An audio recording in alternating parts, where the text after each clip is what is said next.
but if they went to the gym, the twunk could have the body of a hunk. Okay, good to know. Would he appeal to the chicken hawk? I believe so. A twunk would, per what Mr. Nipples is finding. Okay. This guy's doing some research. Yeah. He's not sleeping on this. He's not lazy. Prod Joe is the biggest douchebag twink in this show's history, and he got his ass kicked by the second biggest douchebag twink in the show's history, Ray King. Never forgetting. That's not nice. Sorry you have to listen to this venom, Joe. And you fought a good fight. Yeah. If it just was another 30 seconds, I think he wins. You give me $25,000, I'm doing anything in that ring. Well, Really? now, Would you bottom in that ring in front of an audience? Let me backtrack. Nothing will be inserted for $25K. Oh, But jeez. What about, like, hand pleasure? Nah, I mean, I'd be open to it. Although I think the price would increase because we would have a crowd. Sure, you'd be into it. What's a hand? Well, you can wash. Doug, what's a hand? You can Hold wash. on, Iggy. You can He wash doesn't even that. care. He's like, I'll take You can wash that, and then you got 25,000. Yeah, I'd do that. That's a no-brainer there. No smartphone, though. I don't want to be on, Pornhub. You know that it will be. You know that it will be. Watch twink service gentleman with his hand in front of 2,500 people. I bet you that get 10 million downloads on a porn site, though. 'Cause that is right up creepy people's alley right there. Guys, I know the hipster at Tower Grove South. He went to a North County public school. There's no way he's capable of that math. No, Steve, and he's in not. Wildwood. Pete in Staten Island says, on the undercard of this fight, can we get the plowboy to shoot a basketball? It's Pete, and he's in Staten Island, and he has one trick, but he takes it in different angles. I would love to do any kind of bet you have for me to make shots or have X many attempts to make as many shots. I will do that. Do you think you'd get a little tight in front of 2,500 people at South Broadway Athletic Club? No, I'd straight drain them, dude. I would straight. You still got light a up. silky sweet jumper there, white I mama? do. I'd walk out with my cash and then, go buy some drugs and have some fun, Doug. Why would he have to buy drugs with it? Because I just showed up Pete in Staten Island, who I hope would end his texting at that point, although I doubt he would. But that's all he texts. If you click on his name, that's all he texts. I'm not kidding. That's all. It's all Sean Livingston. It's all 25 points. It's all... I mean, they're funny, Yeah. but... Can you do me a favor and just say three-pointer swish? For 3! Swish! Hey, Tim, didn't Iggy say that he was never going to play Normandy again this year, but then he also said that he was in front of you or following you Friday while you were playing golf? Thanks, that's from Painter Guy. Yeah, maybe you should listen to the show more often. Well, you're not going to take it from Painter Guy, not for a second. Yeah, I'm not going to explain it to him. Listen to the show. You'll Right. find out why I played. Well, he could if you'd put the podcast up. Touche.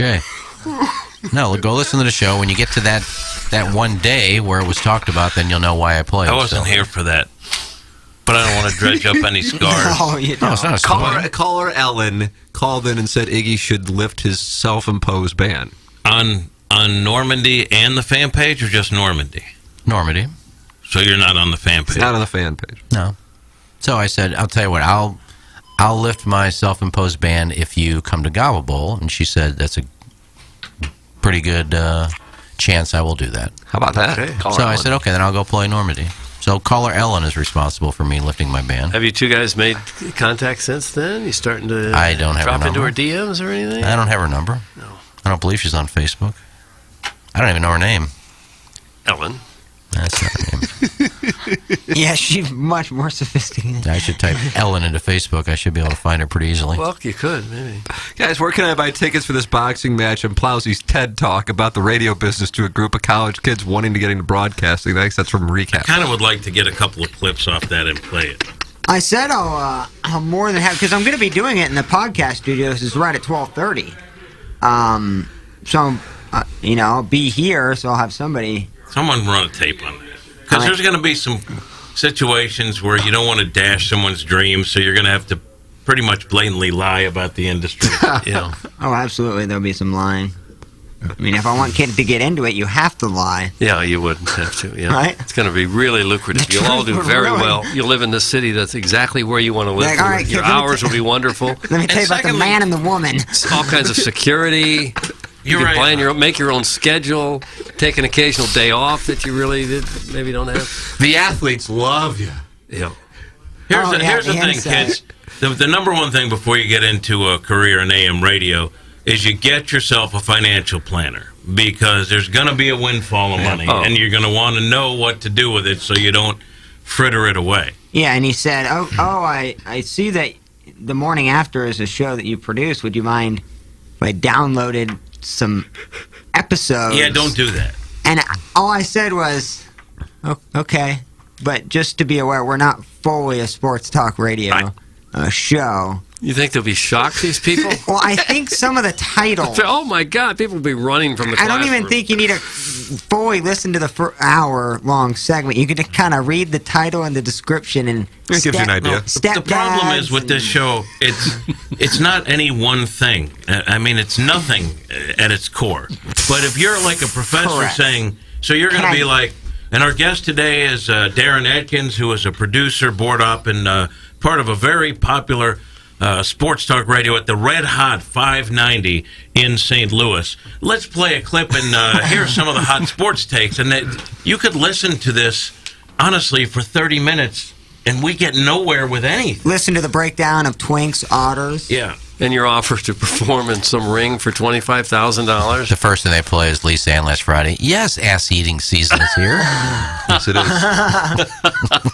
Hey, this is Tim McKernan, and I am here with a great TMA sponsor, and that is Longo Biggs Injury Law Firm. And you may hear a bunch of out-of-state law firms advertising here and there all over on billboards and so on and so forth.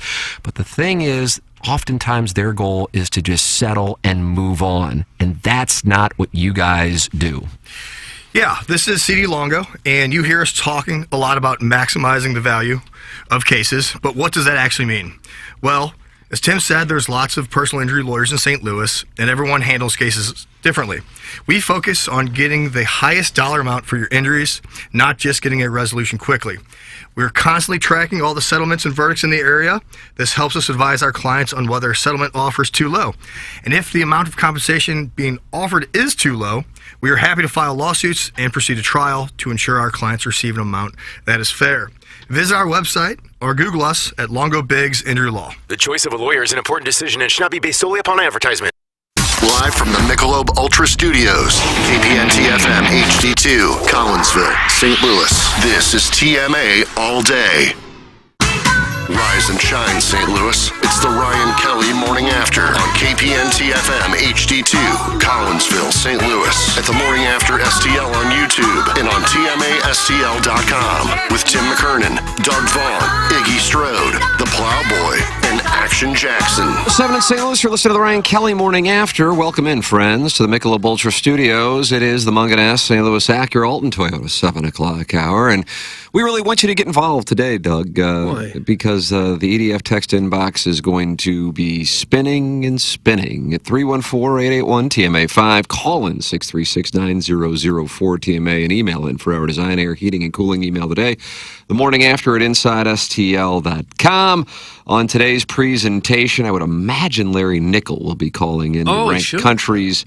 And on the award-winning balloon party presentation, Taylor Twellman will be with us after the Doggies had a rough officiating situation in the second half to lose on Sunday, or to lose a 2-0 lead and then draw and get a point. So that's what we've got for the next 4 hours of magic for you. I have a sound story. Is that at 11:30, Doug, or is that? I don't know. I don't have the time. It's 11:30 till. 11:30. There it is. And Jackson and I will maybe QFTA it. I don't know. We'll just read erotic stories. We'll just be two guys in an enclosed room reading erotica to each other. Really? And we realized it could lock because Iggy knocked as if Iggy was locked out of the studio today. It was like a woodpecker. Was that like the tree? I don't know if in what Doug calls a Hall of Fame career, I'm uncomfortable with it, but I agree with him. If I've had a studio in which you could get locked out of. But apparently, ours is the kind of studio where friends can get locked out at any moment. Right. I was out there for 15 minutes. Nobody heard me. It wasn't 15 minutes. We heard 2 raps. We heard this. And I said, yes. And then we heard nothing. Then we heard this. And I said, yeah, come on in. You thought it was learned. Nothing. You said, I guess it's learned. Probably learned. Nobody knew that this door locked. Yeah, until just now. Yeah. And it scared me now because we could be locked out of here if somebody accidentally shut it. So we got to make sure. You don't have the key. Don't have the key. Kind of Most terrifying. studios, for the record, you just push open because they're super heavy doors for soundproofing. Mm-hmm. This, however, used to be where they stored mops, brooms, Right. septic cleanse. Toiletries. Right. We're the only station that you can hear people peeing. Yeah. That's a perk, though. Mm-hmm. Maybe the only one in the country. There's probably not many. I would think so. Good morning, Suck Me Doug, Mr. Siders. Oh. That's who wanted to start it today. Gosh. Somebody texted in Mizzou at the Lou, little sparse on attendance, but I can't see what they're showing. I guess that's ticket availability, Jackson. Can you see that? Yeah. What do you see? I can't see. This is a screenshot of somebody's gateway from 1998. Yeah, that's the thing, is screenshots of your computer are useless. It's called taking a screenshot on your phone. We'll call it 21st century. Okay. Yeah, I guess we could go looking at StubHub. Doug, that'll be a 6:30 kickoff. Yeah. I'm going to go. All right, nice. Sure. Greg Vaughn's flying in from Tampa? That's this week. He won't be here next week. Bringing the PJ? Oh, nice. The private jets? Yeah. Absolutely, yeah. Is there any other way to travel? Yeah, I don't think people Not in the realize Vaughn that. household. No, we haven't bought a commercial airline ticket in many, many years. What's the spread on that game? I don't know if that's out. Oh, it's less than 10 by Kansas State. Kansas State is around 5.5, but I don't know about the Memphis one, if that's been listed yet. It is not. Okay. Somebody is mad that the balloon party YouTube isn't working. Oh, come on, Jackson. They're not even on the air. They're like off air. Well, it's got nothing to do with balloon. It's a 101 ESPN thing. Is that back today, Jackson? 101 ESPN's YouTube got shut down by YouTube. Mike Ryder got to spend a Saturday evening with customer service on YouTube. And, Doug, that's somebody located right here. I think they're located in Olivet. That's YouTube's customer service. YouTube is? I bet he was so jacked. He was on the phone until 1:30 from Saturday night into Sunday morning. Insane. Just trying to get it figured out? Yeah, and they said it was shut down for impersonation. Impersonation of what? Great question. I don't know. That's just what it says. So we weren't on YouTube yesterday. It's not back. Drat, because I really do enjoy the YouTube chat where the TMA listener and the 101 listener get a chance to get to know each other. Mm-hmm. And I call it break bread. But why do you keep impersonating people? Good question. Yeah, what is that, like impersonating First Take? Or like what? I'll be Orlowski today. You be Stephen A. Those texters can't post pictures on YouTube, can they? In the chat? I don't believe so. No. Oh, thank goodness. Oh, yeah. We definitely At the shut beginning. down. We'd all be out of work. Yeah. Mark McGuire picture come up once, we'd be out. Mm-hmm. Hello. Hello, Jackson. Always a good one. Huh. Well, we don't want to impersonate anybody. That's We for impersonate sure. a radio show. We're still on the air. Yeah. I just can't believe that's a thing. It had to be a mistake somewhere, right? YouTube stuff gets shut down all the time. We had some but warnings. sometimes Yeah, exactly. mistakenly. We had a warning the second day, right? We didn't know about I didn't know about like the copyright law and some of the just jamming music. Mm-hmm. The first time I discovered YouTube, and I guess it's maybe the early 2000s, I guess. Sounds about right. I guess I was looking at some football videos, and I said, oh, wow, this is really cool. This is going to be big. Somebody really had a great idea. And I was too stupid to actually invest in it or anything. Wow. There was an opportunity to invest in it? Was it a I separate think company? so. 'Cause it's owned by Google now. Yeah. It was launched on Valentine's Day in 2005. Yeah. Now it's really, I would have thought it was earlier than that. That's interesting. I was surprised. Later. Yeah, and now it's the most watched video in the world. It's gold. It's unreal. YouTube TV, along with you, like, just. And the free advertising they happening. get in networks, like even on a football game or something, they'll be talking and go, oh, I saw a great thing on YouTube of a Jim Brown the other day. And just throw on YouTube. Yeah. Not that they need it, but It's almost become a generic word for video. YouTube it. yeah, I don't know how some of these guys get away with it. There's some of these guys have channels where all they post is music. They're not monetizing.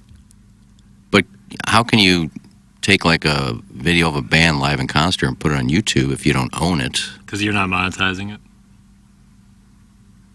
All right, well, we don't monetize here if I sing at 9 o'clock. Yeah, we do. We're a for-profit operation here.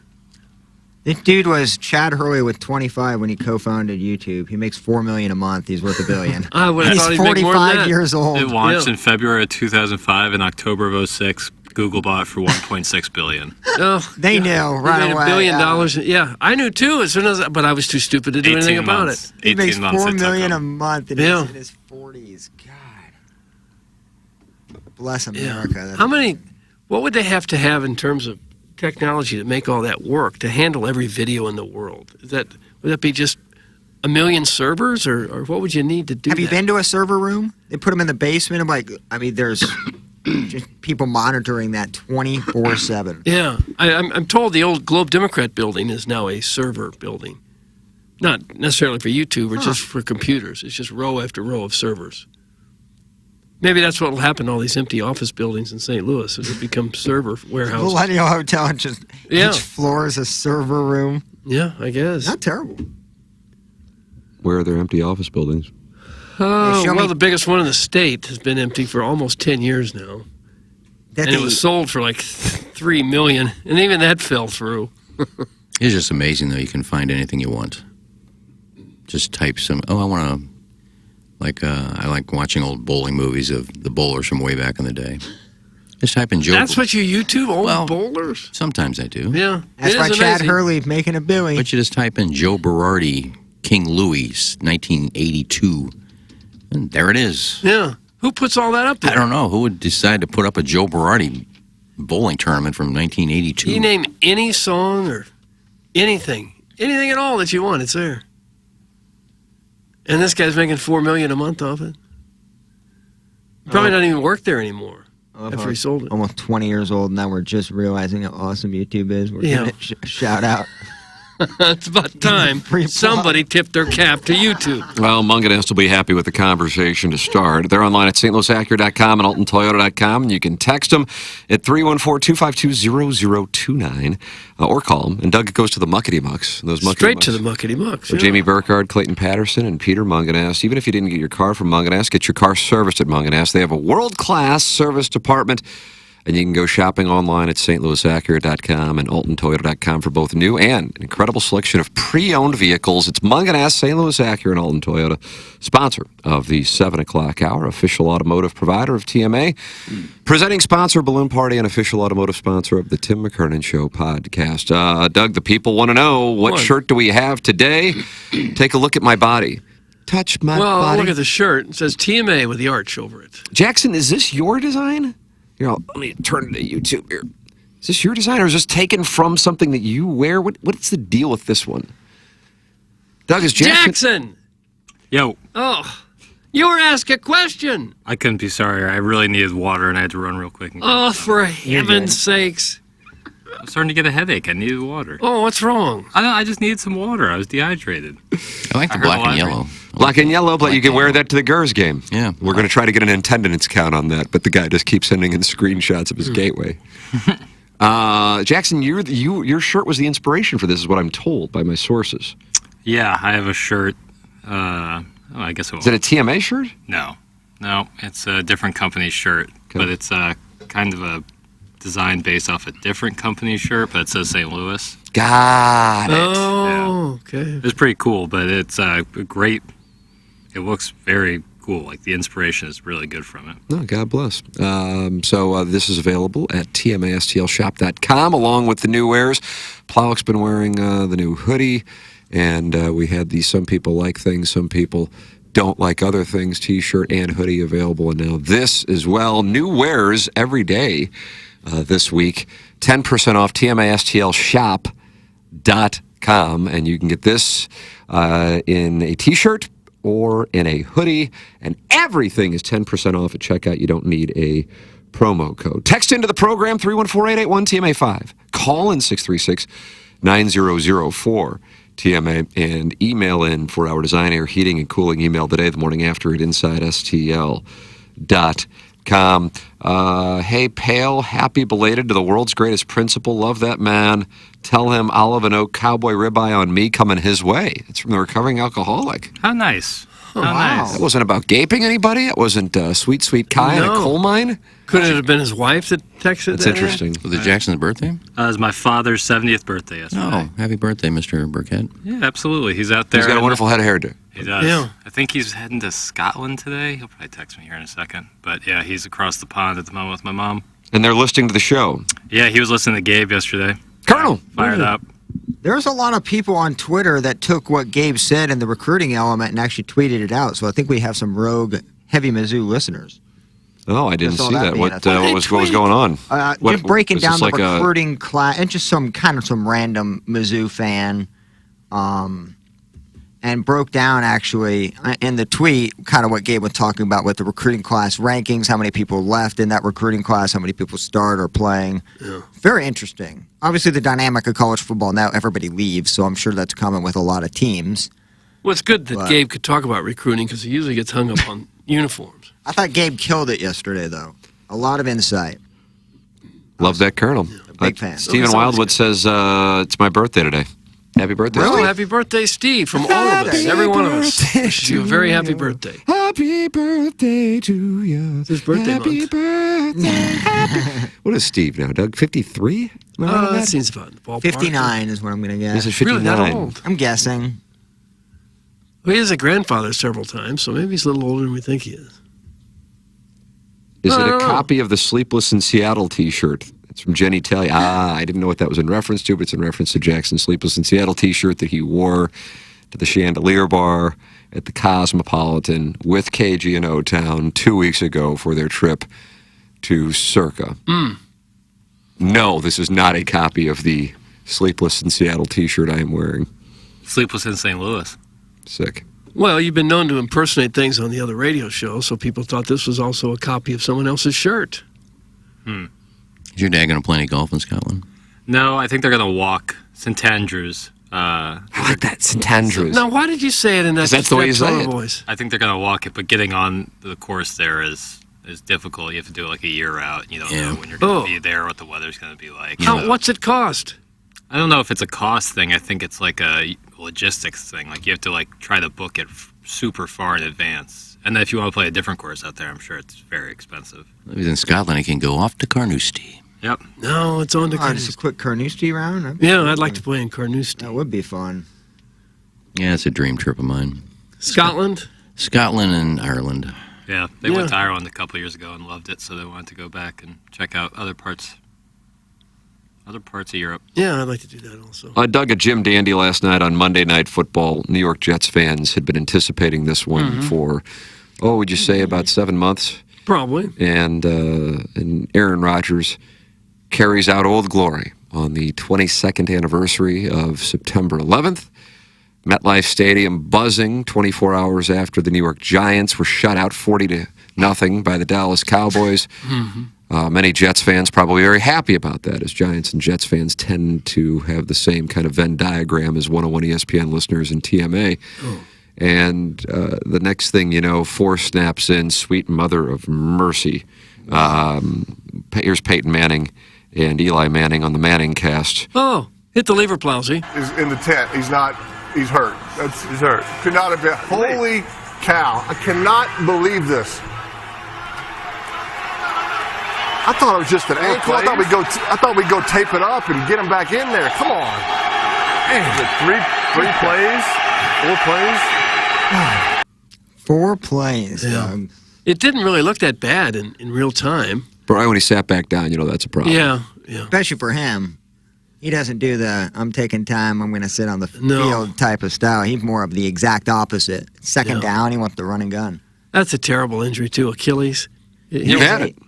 I have had, not as bad as he had it, I don't think.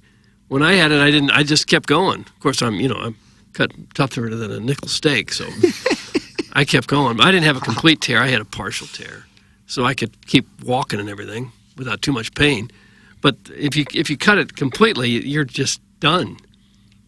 There's no way. And it'll take, if he ever comes back, it'll take at least a year, I would think. Oh, beyond a year, for sure, especially with his age. And he hasn't rehabbed a bunch of injuries. I know he has been hurt in the past, more so shoulder, collarbone issues. Clavicle situation. Yeah. Oh, I love Aaron Rodgers. For the record, Doug, he will turn 40 on December 2nd. Yeah. Well, maybe it's just a partial tear. If it's a partial tear, they'll get it stapled back to the bone and do some rehab like what I had. I didn't even need to rehab, and I was walking a couple weeks later. I wasn't playing NFL football. I could have, but I wasn't. It was my one would chance. have to take a pay but cut I said no. from Camo. Take a pay cut. Right. If it's a partial tear, I think he could be back and be fine. If it's a complete tear, good luck. And that team is a quarterback away. You watched the defense last night. I didn't watch a bunch of it. Watched some highlights. Watched the first half mainly. I mean, you put a quarterback on that team and it's set. So I'm wondering if they ride with Zach Wilson. Maybe they try to get themselves maybe a Carson Wentz. Oh. Tom Brady. Oh, yeah, they're not going to bring Brady back. I'm kidding. I think it would be a cool move. Well, Wilson was like a first-round pick, wasn't he? Early first-rounder?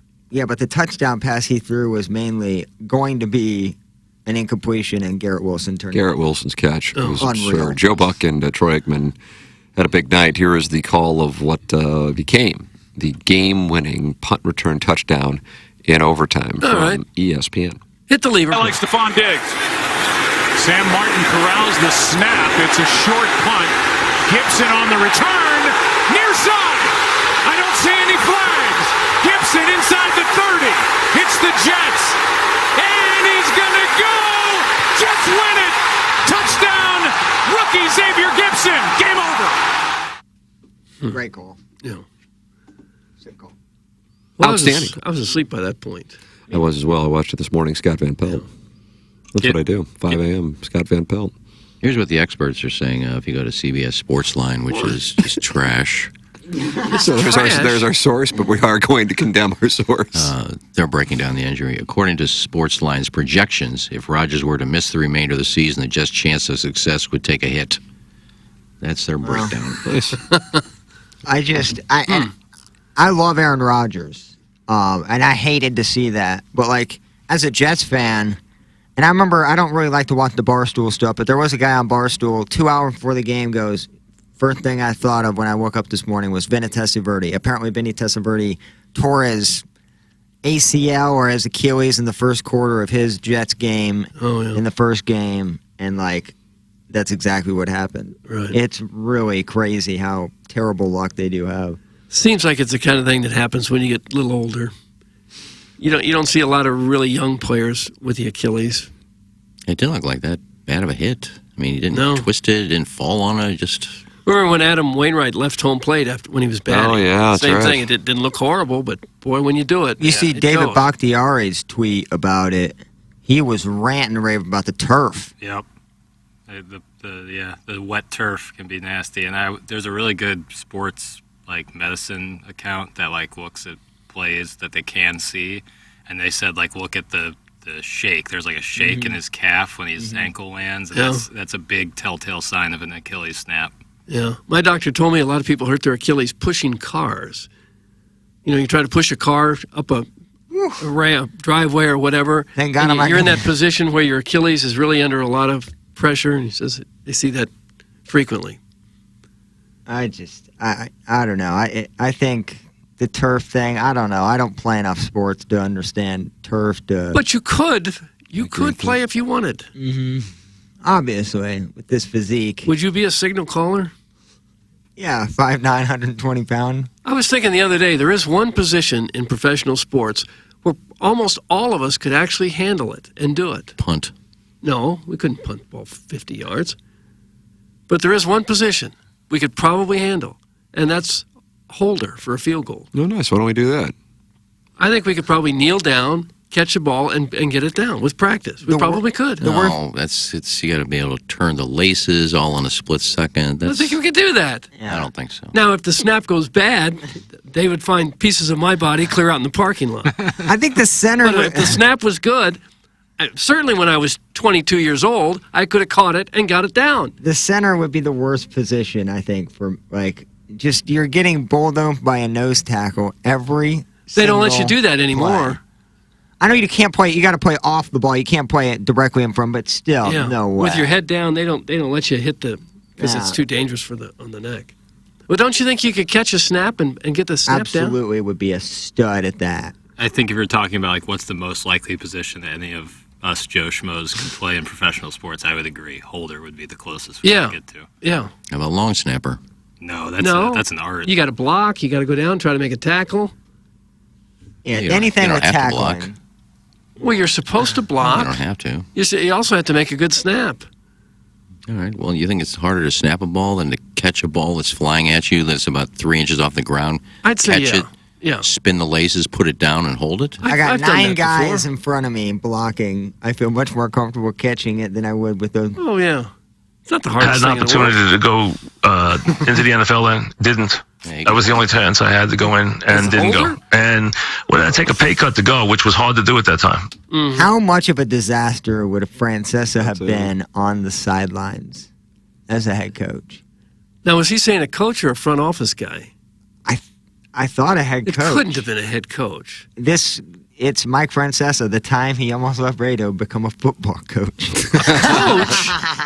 They don't take guys from the radio booth to be a coach unless you were a former player. Which he was not. No, he did say he just had a chance to go to the NFL. He could have been one of those guys on the sideline that just like holds the water Well, let's bottle. finish the clip. There's like 10 That was a big part of it, to be honest with you. Because, Mike and Emilio get kind of taken off. And I would have to take a pay cut to do it, to take the job I was offered. But it was... I mean, if I had done it, I think I would have done well in the NFL, but I don't think, but at the time, I decided to stay here. Oh, for crying out loud. Still didn't say what it was. They have jobs in marketing and public relations and that kind of thing, if that's what he means in the NFL. That's being in the NFL. He said coach. Doug, what if in 2008 Billy Devaney announced the new head coach of your St. Louis Rams was Mike Francesa? They actually Kinda may have like stayed. it. Would have been more interesting than what we got. And Spags? We wouldn't have got our 4 pillars, though. Yeah. Linehan. Linehan. Oh, I haven't heard that name forever. Yeah. F. Stephen Wildwood. Can't even let Jackson's dad have a nice birthday wish without doing an AE and needing attention. You dork. Hey, Tim, it's my birthday, too. That's from Big Ol' Fan, and he's not happy, but he hasn't called in yet to talk it over. Man. Well, I'm just a fan. Usually directed at me. It is usually. Today it was Steve. Along with rectum tears, coal miners suffer a lot of Achilles injuries, a lot of ankle grabbing, and heavy squealing. That's from the recovering alcoholic I don't know. from Belleville and Webster Groves. Why is Jackson using his gravelly voice today? Jackson, are you intentionally using your gravelly voice? Starts out normal and at the end of the sentence. Yeah. Do I do that? I don't know. Yeah. Okay. I don't mean to. It's nothing intentional. This is kind of how I talk. Hums. No, you like when a statement starts hums. No, is it? Yeah. Ken, let's worry about driving a golf ball 230 yards or throwing a baseball 40 miles an hour before you take on long snapping. That's from glove blogger Tom Traven. Well, I didn't say I could do it. I just said it was a job that we had to do. That's probably easiest. I don't think so. Because after you snap it, you got to get up and go run and try to make a tackle. You just stand in front of somebody. Well, There's like a 295-pound dude that's right in front of. Oh, yeah, man, that's I not would the be- job, just standing there. The job is make the perfect snap and then go tackle somebody. I'm not saying you'd be good at it, but we could do it. And are there guys who kick with both legs? No, I'm saying as Holder, we could actually probably do that. You could probably be a field goal kicker, too. No, we couldn't. Steve has responded to Big Ol' Fan. I think that was the joke, you fat F. Oh. And this stooge tried to alibi around it.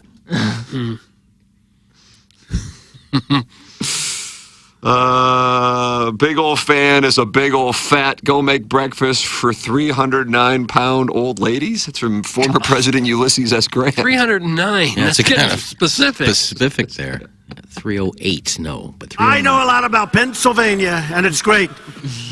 Big Ol' Fan can suck my big ol' ass, fat boy. That's from Ray King. Boy, Big Ol' Fan does not have a lot of friends in this EDF group text inbox. I can tell you that. Design Air is where you can send your emails when you're frustrated, too. The morning after at InsideSTL.com. Design Air Heating and Cooling is online at Design Air Service. The weather is wonderful right now, but still, it gets into the 80s. And if you have an air conditioning issue, you want to go online at DesignAirService.com, and Seth Goldcamp and his service techs will be out quick, fast, and in a hurry. Seth is the great-grandson of the founder of Design Air Heating and Cooling, and so he carries on the tradition of wonderful customer service with his staff and making sure that there's no upselling. This is what the price is. This is how quickly we can fix it. And so many of our listeners have had a great experience with Design Air. We would love for you to have one as well. It's Design Air Heating and Cooling. Doug's a client. I'm a client. Say, friends, why don't you become a client? It's Design Air, official HVAC provider of TMA and the Tim McKernan Show podcast, online at designairservice.com. If you are in the market for a new home or you're going to be selling your home, go to JEFFLOTTMANN.com. That's JEFFLOTTMANN.com. It's Jeff Lutman, Compass Realty. And Doug, the home buying market, it's a different kind of home buying market because there isn't a lot of supply, but there is demand. And so if you are looking for a home, you need to have somebody who's tied in. And Jeff Lotman has been doing it for 22 years with over $500 million in sales in the St. Louis area. It is Jeff Lotman of Compass Realty, JEFFLOTTMANN.com. That's JEFFLOTTMANN.com. Jeff Lotman, Compass Realty. Text in 314-881-TMA5, the EDF group text inbox. Iggy's stretching, that's what that was. Okay. Good stretch? Good stretch. All right. And I didn't mean to grunt after it. It just kind of came out. Why would they grunt? So how was your golf tournament yesterday? The Megan Meyer Foundation. Fabulous day. Sold out. Saw a lot of listeners out there. Did you? Yeah. Because when I put it on my, I share it on my social media that, a few spots available. And normally they'll reach out to me and say, hey, Iggy, we signed up a foursome. But I saw Danny Stack was out there. Danny Stack. Huh. Who else is out there? Well, there was one. That's good. Wow. I always forget his nickname. Who's the guy that goes off on licks? Orson Woods Wacko. Orson Woods Wacko is out there. Orson Woods Wacko. I got a showdown with him on Friday. Oh, do you? Yeah. Told to bring X amount of dollars, all four players, and Doug, heavy cash exchange will probably I saw some of his shots. Is he trending? I got to look him up and see what's going on. Uh-oh. Doug, should I come up with an Achilles injury on Friday? I would, But it was a great day. Cloudy, no wind, no rain, high 70s. Perfect day. Saw a guy I forgot to ask his name, Tim, but I saw he had a Westboro Country Club golf bag. And I asked him, is that a Westboro? He goes, yeah. I said, Tim McCurry? He goes, oh, yeah. He's out there all the time. I said, yeah, he usually brings Jameson out there. Yeah. I forgot to ask his name. Oh. We have a lot of people out there. It's, I didn't play yesterday, so I told Tina, I said, we don't have a photographer per se. So I'm just going to go around all the holes. I'm going to get pictures of the foursomes. So that's what I did all day. I just drove around, got pictures of the foursomes, and it took so long because when I'm going to take a picture, they said, can we get a picture with you? Oh, of course. So I got to stop and take a picture with them before I take their picture, and it's just... Glossies being handed. I ended up driving like all 36 holes. I went You pay twice. a steep price for fame, that's for sure. Yeah. But it was fun. A lot of people. And Orson was wacko. The biggest auction item we have at Gobble Bowl is the golf package that we put together, and it's always Delhousie. And then we get Far Oaks, Algonquin, Gateway, like 8 or 9 courses. Well, I don't know if Allison is married to the Warsman's Whack or she played in the foursome. For this package, she donated a twosome at St. Louis Country Club. Wow. I guess she has sick. And at St. Louis Country Club, so that's going to be part of it, too. So he does belong at St. Louis Country Club. Yeah, but wow. he has I wonder if connections Mr. Licks there. will respond to that. Yeah, Licks, he has connections there, unlike you. So, it was a fabulous day. Sold out, everybody had a great time. And 23 under won, Tim. 23 under. They had 2 eagles on par 4s. What is the par? What on course par is it? 4s? I think 71, I think. They eagled every par 5. And Are they drivable? I've played there. I think I won the Mizzou, the thing that we play in every once in a while. I haven't played it in a few years. The Mizzou tournament, I don't know what that is. Mm-hmm. And it wasn't because of me. If you have guys who can hammer the ball, and then you're playing probably the white tees, you're up there. But that means you're chipping in probably. Yeah, there were a couple of par 4s from the white tees that were playing between 315 and 330. If you got a bomber, that's certainly doable. And there was one hole, I think, where if the foursome pays $40 to throw like bags, you get to drop, there's a par 5, you get to drop the ball up about 100 yards out. So they probably albatrossed one of those holes. But yeah, that's still making incredible shots. Yeah, 23 under. Normally it's like 14, 15 under. Yeah.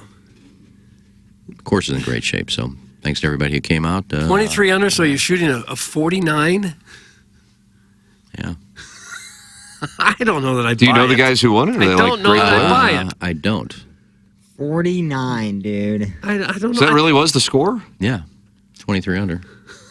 I think you could get 4 PGA pros and not shoot a 49. I think when we won the Mizzou thing, I think we were 18 under. And then the thing about winning those things is that people assume you cheat.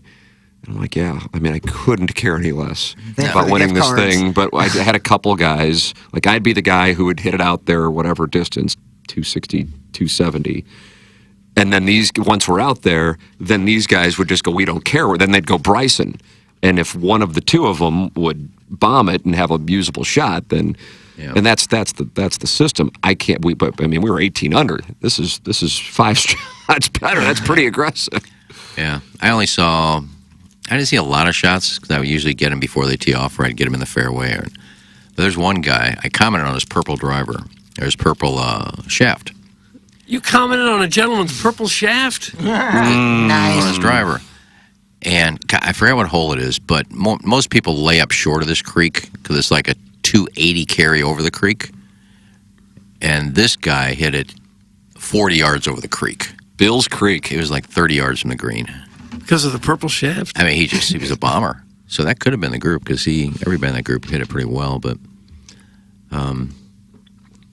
23 under is kind of... And it's not like we give away like a $500 gift certificate or anything. It's not like you get a nice plaque and like some gift cards. So nobody's going to cheat in this thing. But Mr. Licks has issued his response to the Warson Woods Wacko and his activity at Iggy's golf tournament yesterday. There was a huge country club party at St. Louis on Saturday night called Club Cella with Old Warson. Belle Reeve being included it too. Guess what? They did not invite Algonquin. Oh. What does that tell you? Maybe belong to a country club that's not in South County. Oh. You get invited to cool events like that. God. Wacko can suck my ass. Mr. Licks. Well, you weren't invited Algonquin either. in South County? I never felt like it was in South County. Southwest, maybe. Well, you weren't invited either. Somebody told you it happened, so Club Cella, you weren't there. It's Cella, isn't it? C-E-L-L-A? It's a famous family in St. Louis. It's Club-Cella. I think it's a play on Coachella. Oh, that would be my guess. Yeah, because a lot of St. Louis Country Club members are going to Coachella. Charles Cella was a big deal in Civic Progress for a while. And there's Cella Road in Ladue somewhere. For the record, I did not ask for Iggy to be in our pick, and the winners said they had 3 eagles on par 4s. Then the D-bags went and took the skin money and put it in his pocket. Losers. Allison is my cousin that's from Morrison Woods Wacko. Cousin, okay. 3 eagles on par 4s. Danny Stack told me they had 2 eagles on par 4s. So. Danny Stack was not part of this pairing. No. So they're knocking in 8 irons or something from 150 yards out twice. Well, there were 2 par 4s And that making are playing every less putt. than 330. Yeah. They've one putt So, every one of them. You know, and like I said, in some of these tournaments, if you pay money... I'd be curious to see the scorecard just to see what holes they were eagling. Yeah, you get to move your ball up 100 yards from the green and 1 on a par 5. So a lot of these holes, you know, to help raise money, you get to do certain things. And they get 8 mulligans per team, 2 per person, so... Oh, well, that opens it up. Yeah. So if you keep putting until you make it. I wonder what the all-time record lowest score is for a scramble anywhere. It's hard to beat that. 49's got to be I mean, unless in the running. you're getting multiple hole-in-ones, you can beat it, but then that's when... Yeah. On today's episode of Things That Didn't Happen, I present to you everything Iggy said over the last 5 minutes. It's from Little Tommy Tribbins. Well, what did I say that isn't wrong? Warson Wood Wacko just said it was 23 under. Warson Woods Wacko has the scorecard, and he has just sent it in. Okay. Doug, they birdied number 1. That was 385 yards. You usually birdie 1, right? You start off 1 under there. Yeah, without any help. Par 5. I can picture. I don't know if I can be able to remember to picture the golf course. I can picture that par 5. I feel like it's downhill. This is Winghaven, right? I was there yesterday. I can't picture the holes. Picture holes. So they eagled that one. Birdie to par 4. Birdie to par 3. Only birdie to par 5. Birdie to par 4, 390 yards. Then eagle the 337-yard par 4. That's aggressive, but I mean, if you do have a guy who can hit it 330. Someone could have chipped in. Or just hit a long putt, especially with all the mulligans. Birdie to par 3, parred number 9. Wow, so they have a par in there? And they shot 10 under on the front. Then they got it back right on track with the par 4, 371 yards. Eagled that. Wow. Then eagled 371-yard par 4 eagle. I mean, that would have to be, that's got to be a chip in or a pitch in. We're one of those to where you start 100 yards further If you yeah. So there was one of those, Iggy? 10 is always on there for every golf tournament, right? 10 It's right by the clubhouse. Right by I the can picture clubhouse. 10 is. I can picture what Which 10 one is is? there. Okay, yeah, because 10 was the bags, so you got to move it up to 100 yards. Okay. Yeah, so that makes more sense. Or I think you hit from the red tees, which is about 100 yards up. Yeah, so so you it's can playing make the like green. 260. Okay, all right. Then eagled the par 5, 512 yards.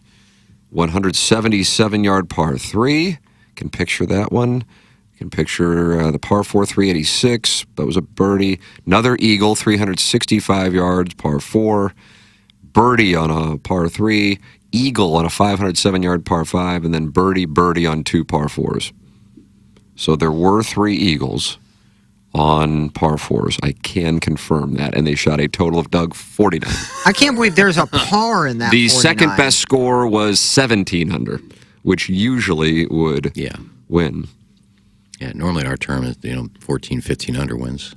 But I think the scary thing is like the putting. I know each team member has 2 mulligans, but like if you're beyond 25 feet, which eventually those guys had to have been at, that I don't care if you have 8 putts. Sometimes you're just not going to make it. Yeah. And using all your mulligan for that one, long putt, that means you made and 1 putted everyone without a mulligan. That it would be the most shocking. Would be 1 putts. What the hell are you guys doing breaking down a scorecard from this charity scramble? It's from Big Ol' Fan, and he's still not happy. No, he isn't. Well, we're just figuring out how a team got to 23 under. Well, that is an alarming 40. When you hear 49, it just seems unthinkable. But Was number 10 the only one with the little tricked out thing? So, yeah. Okay. I'm going to say, because 10 is usually the holes in tournament where it's right by the clubhouse. You usually have a little event. Warson Woods-Wacko wants me to give their names and out the names. Oh, come on. We got an article on Australian Golf Digest of a scrambled team shooting a 46. Okay. Claiming they made an ace on a par 4, an albatross, 4 eagles, and 12 birdies. I don't buy it. I'd have to see it to believe it. I wouldn't even hand them a check. That would be 2 albatrosses with the ace on the par 4 and then a separate albatross. Yeah, I would never hand somebody a check and getting 46. Like that, I think you could take the top 4 players on the PGA Tour and not shoot a 46. 100%. A picture of the grouping, and I'm dubious of the whole situation. Is there a big... Warson Woods-Wacko says, even if it is true, give the skin money back, you bum. That is from Warson Woods-Wacko. So he's upset with one particular person. No, see, I don't agree with that. What was it? Was there legitimate skin money? Yeah. Like, what was the money? I don't know how many people got into it. Oh, so you don't know what the total was? No.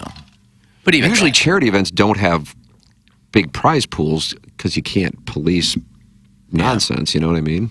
Yeah, that's why it's kind of, I mean, if you get into it, it's up to you. But, when you have money involved, there could be cheating. I'm not saying these people cheated, but when there's money involved, and they won both skins with their eagles on par 4s. I think those were the only 2 skins. But I don't agree giving it back. Just like 50-50. When you do a 50-50 and they go to get their money, give it back. Why? We got 50% of it. You get 50. I mean, you paid money to try and win money. Why would you give it all back? What's the point of that? Sometimes they won't let you now. They don't even give you the money that day so that you don't have the money to give back. They give you the money the next day where there's not where there's not 200 people right there at the banquet saying, give it back, give it back. To take that pressure off you, they give you the money the next day. Interesting. Yeah, but we're not going to see him the next day unless they come back out to the golf course. But I mean, the guy's getting the money. Warson Woods-Wacko says they took $660. Wow. Doug, is News 4 going to investigate? No. Won't care. Just flat won't care. $160 each. One year at the Dotem, you guys had fellas getting haircuts on the 10th tee. Thanks, it's from Williams. We did? Did we really? Who was cutting hair? By you guys, I would politely push back on that. Tell us what station we were on at the time. I can guess. And I would bet you 10 to 1 I could name it. Maybe that was like we had sports clips or something giving free haircuts. Eightsomes need to be a thing at these kinds of tournaments. It doesn't slow down play and it mitigates cheating. That's from King Fupa. I share King Fupa's sentiment on I agree with you. And this is the 3rd year in a row that I mentioned we should do eightsomes. And I feel bad for Kate because Kate does a lot of the work. And Kate goes and meets with the people. Kate Winslet. That's correct. No. She's on our board. And she is like Tina's right-hand girl. And she goes out and meets with them every year. Kate Capshaw? And when we have our... Steven Spielberg's wife? Yeah. Missouri grad. Yeah. When we have our first golf committee meeting, I always say, tell them we're playing eightsomes this year. And then I'll say, we didn't play eightsomes last year. They said no, and it took 6 hours to play a round of golf. I said, so it can't get any slower. So this year, she went to him again, and they said no. Kate Jackson. She said, don't do it. She's the head pro goes, it takes too long. It's not going to speed up play. It's a terrible idea. And sure enough, yesterday, Danny Stack. I'd been out there 3 hours and ran into Danny Stack's group again. I said, how many holes you got left? He goes, 9. And there were 3 hours of the round. Oh, boy. Bill. I said, why can't the eightsomes pro the way to see go. that? Why doesn't the pro understand that it moves quicker? I don't know. I really don't It's just, understand it sounds wrong. Let's play an 8. It does. It sounds until bad. you play it. And then you do it, and then you realize it's actually better. Yeah. So anyway, it's if they don't mind staying out there, but we got rid of any of our live or silent auctions because the golfer said, no, it takes too long. By the time we're done playing golf, we just want to eat and get out of there.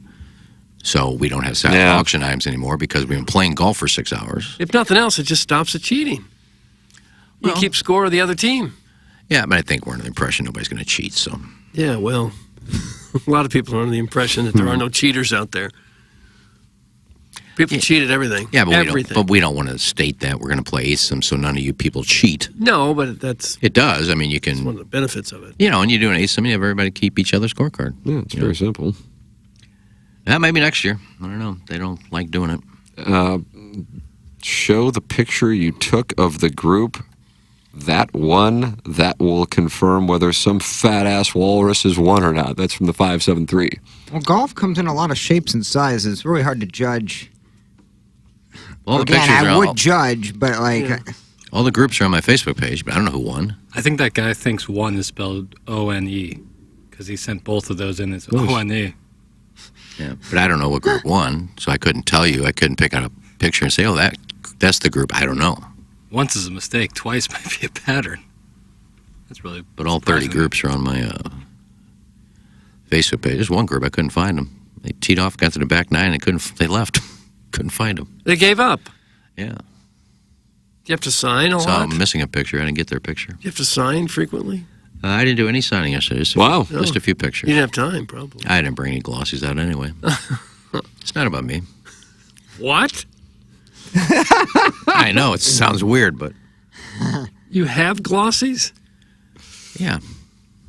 Me holding a guitar out in front of the fountain. Yeah, I did a photo shoot. None of you guys have done photo shoots yet? No, I haven't. I guarantee if they asked you, they'd say no. I'm the only one that said, Why yeah, did you I'll do pick it. the guitar? I don't know. Just figured I was at a station with a bunch of guitars hanging on the wall. I just grabbed one and hold it like I was caressing it. I like the picture. Well, I think you left a putt out there when you didn't bring those pictures out to pass them around. Well, it wasn't about me. I wasn't going to go out there and... I just don't want to believe that. Nikki, do you have a picture? Yeah, I brought some with me. I only bring them with me if I'm out somewhere where we're going to meet a lot of listeners. I didn't know I was going to meet so many listeners. Yeah, you got to think of a lot of different things when you're this famous. That's correct, Doug. No, all I thought about was going out there yesterday and just driving around and saying hi to everybody and taking pictures. You know, when they're president, you got to shake hands, so... Pressed a lot of flesh, did you? Yeah. Yeah, you do what you got to do. Yeah. Well, happy to hear it was a success. Yeah, sounds like it was a success. Thanks for Morrison Woods Wacko is on a quest to have the Plowhawk name the names. He feels like the Plowhawk is the one who's most likely to name the names. Well, if I don't know them, I'm not going to name the name because I don't know how they would react. Yeah. I like doxing people, but sometimes this isn't the... Well, it does We don't know if nothing. they even cheated. No. It does nothing to name the proof. names. I like saying congratulations, but if you're calling them to be cheaters, I mean, we're not saying they cheated. It's a hell of a round of golf. Some people are just good. Yeah.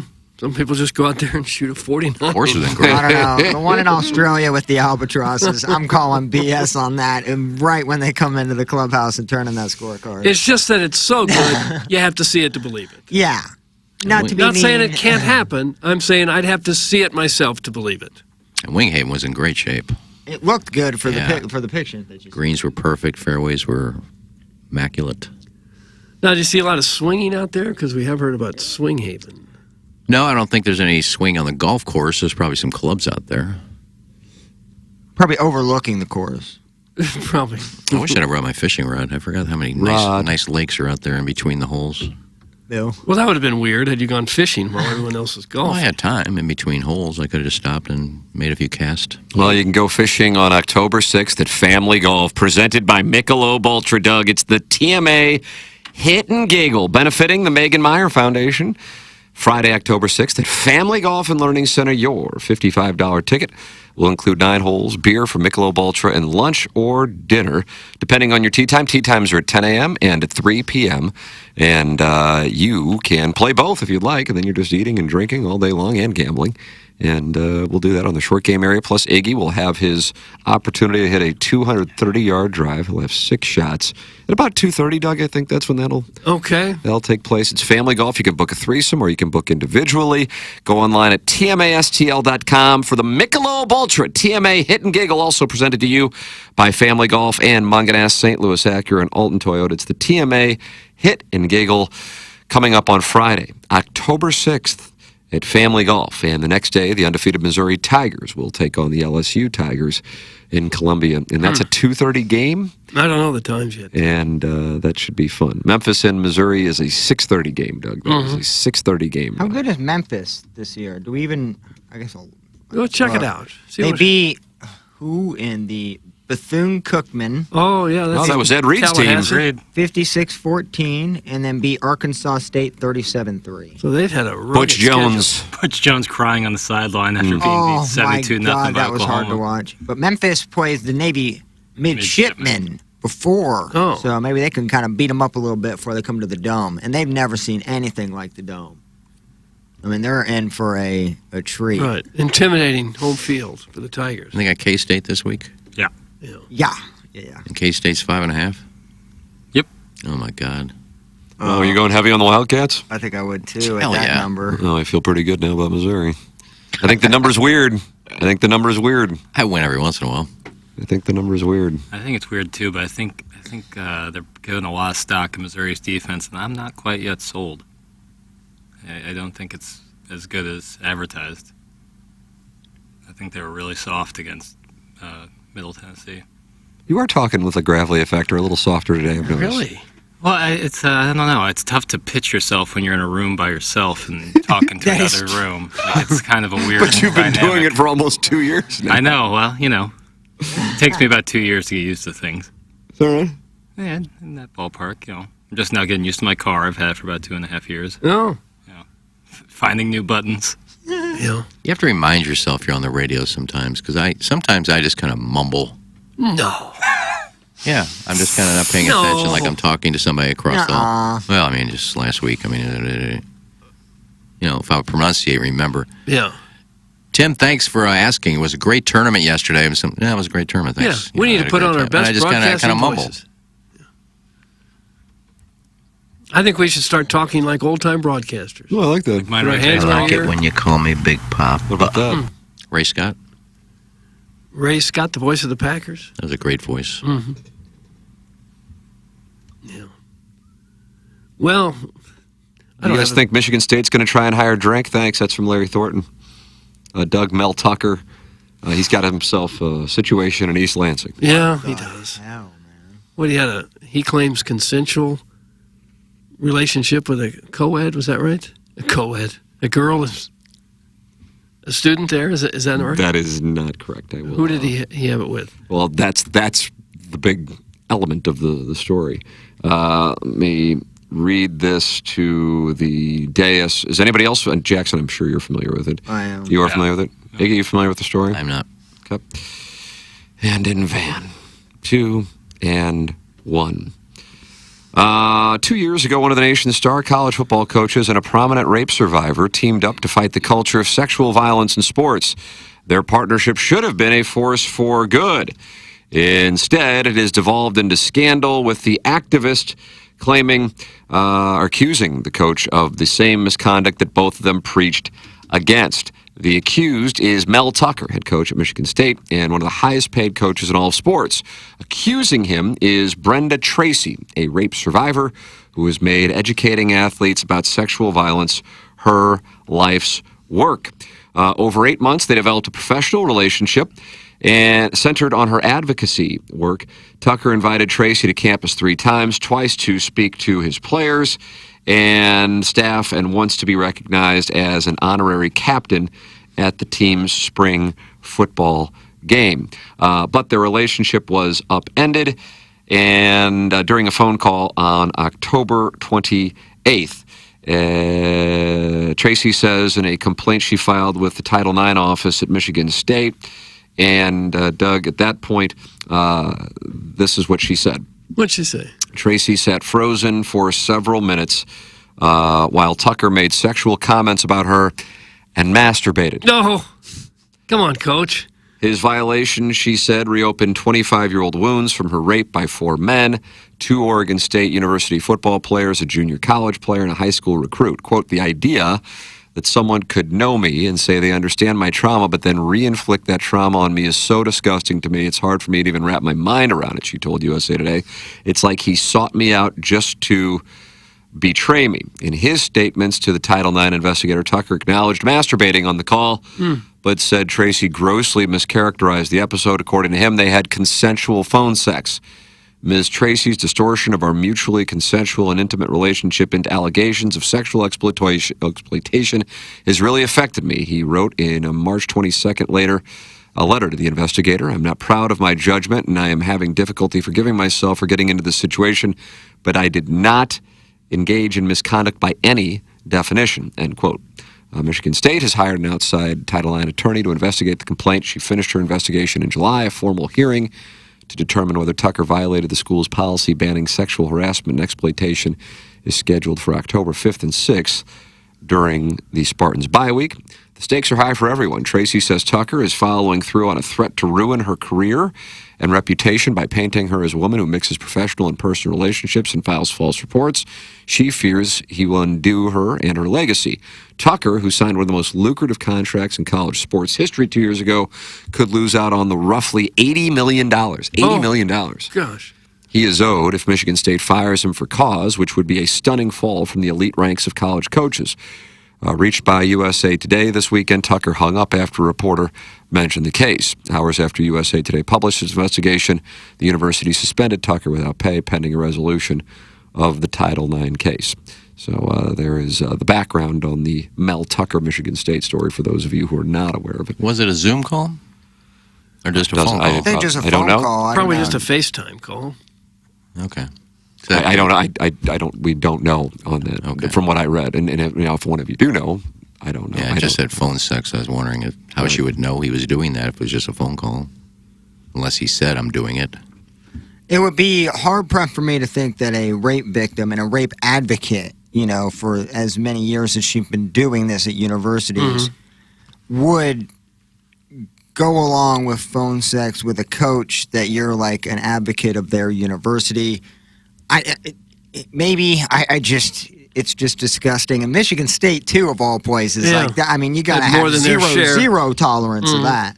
So I would be surprised if he survived that, regardless of the outcome. I think just bad PR. They've had enough of that in the past. Yeah. I think I would agree with that.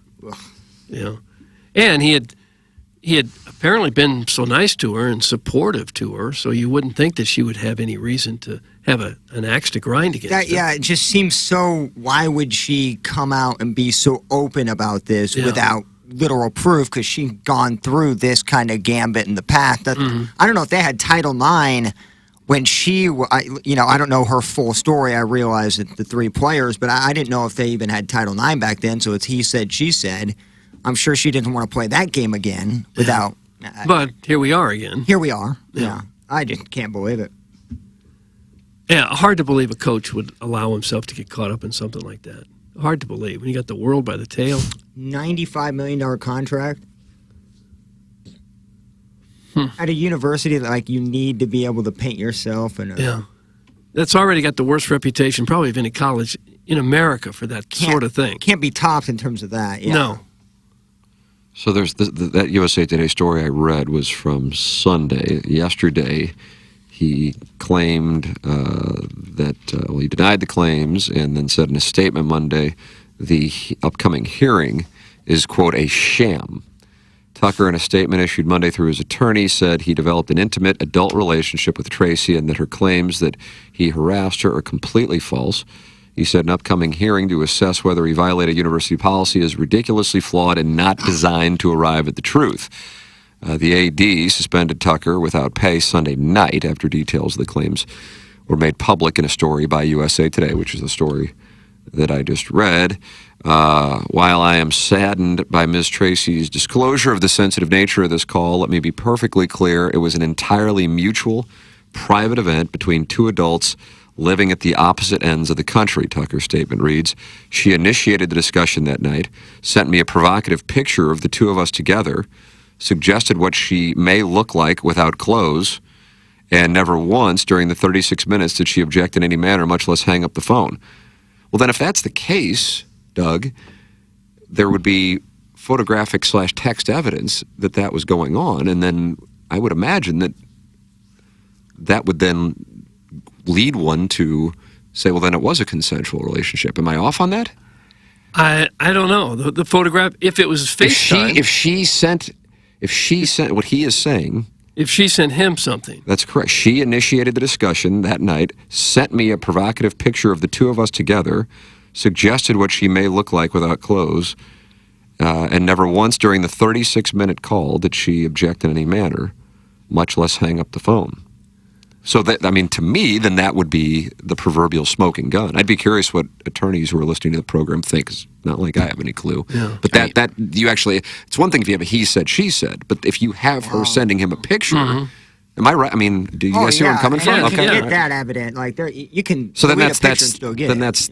So that would have been two separate things. If he says she sent him a picture, that would have been likely a text, and then the call would have been likely a FaceTime call where she could see him. I would assume. See her. So he would at least be able to produce the text that she sent to him. Correct. On the text, yes. Right. But whether the FaceTime stuff gets recorded anywhere, I don't know. I haven't seen anything about FaceTime. No, but how else would she have seen him do it? Well, that's why I asked. I mean, unless he told her I'm doing this right now, she wouldn't have known if it was just a phone call. She wrote on Twitter, this is just more of the same Darvo, deflection, victim blaming, and lies that I've been dealing with now for months. Coach Tucker has been delaying and trying to stop the investigative process since the beginning. He cannot afford to go to a hearing that determines credibility of the participating parties. I believe this statement is his way of getting out of participating in the hearing. October 5th and 6th, I will be present for the hearing and make myself available for cross-examination by his attorney. I invite him to do the same. She seems so confident. So, like, if the picture was sent, I don't even know what, I guess more needs to come out. But if they both seem very confident in their story. Yeah. Well, but what his story, he acknowledges he did it. What he's saying is it was consensual. So I don't know.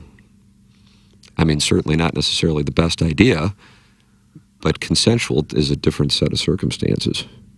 And then I'm saying if there was a text where she sent him images, then that to me, he's saying that, well, that is easily provable. He said, she said with two different stories. That's then becomes subjective to a judge or jury. So that's why I'm trying to get clarification on that. Until we see the picture, we don't know what provocative is. According to him, he said provocative. I don't know what provocative is.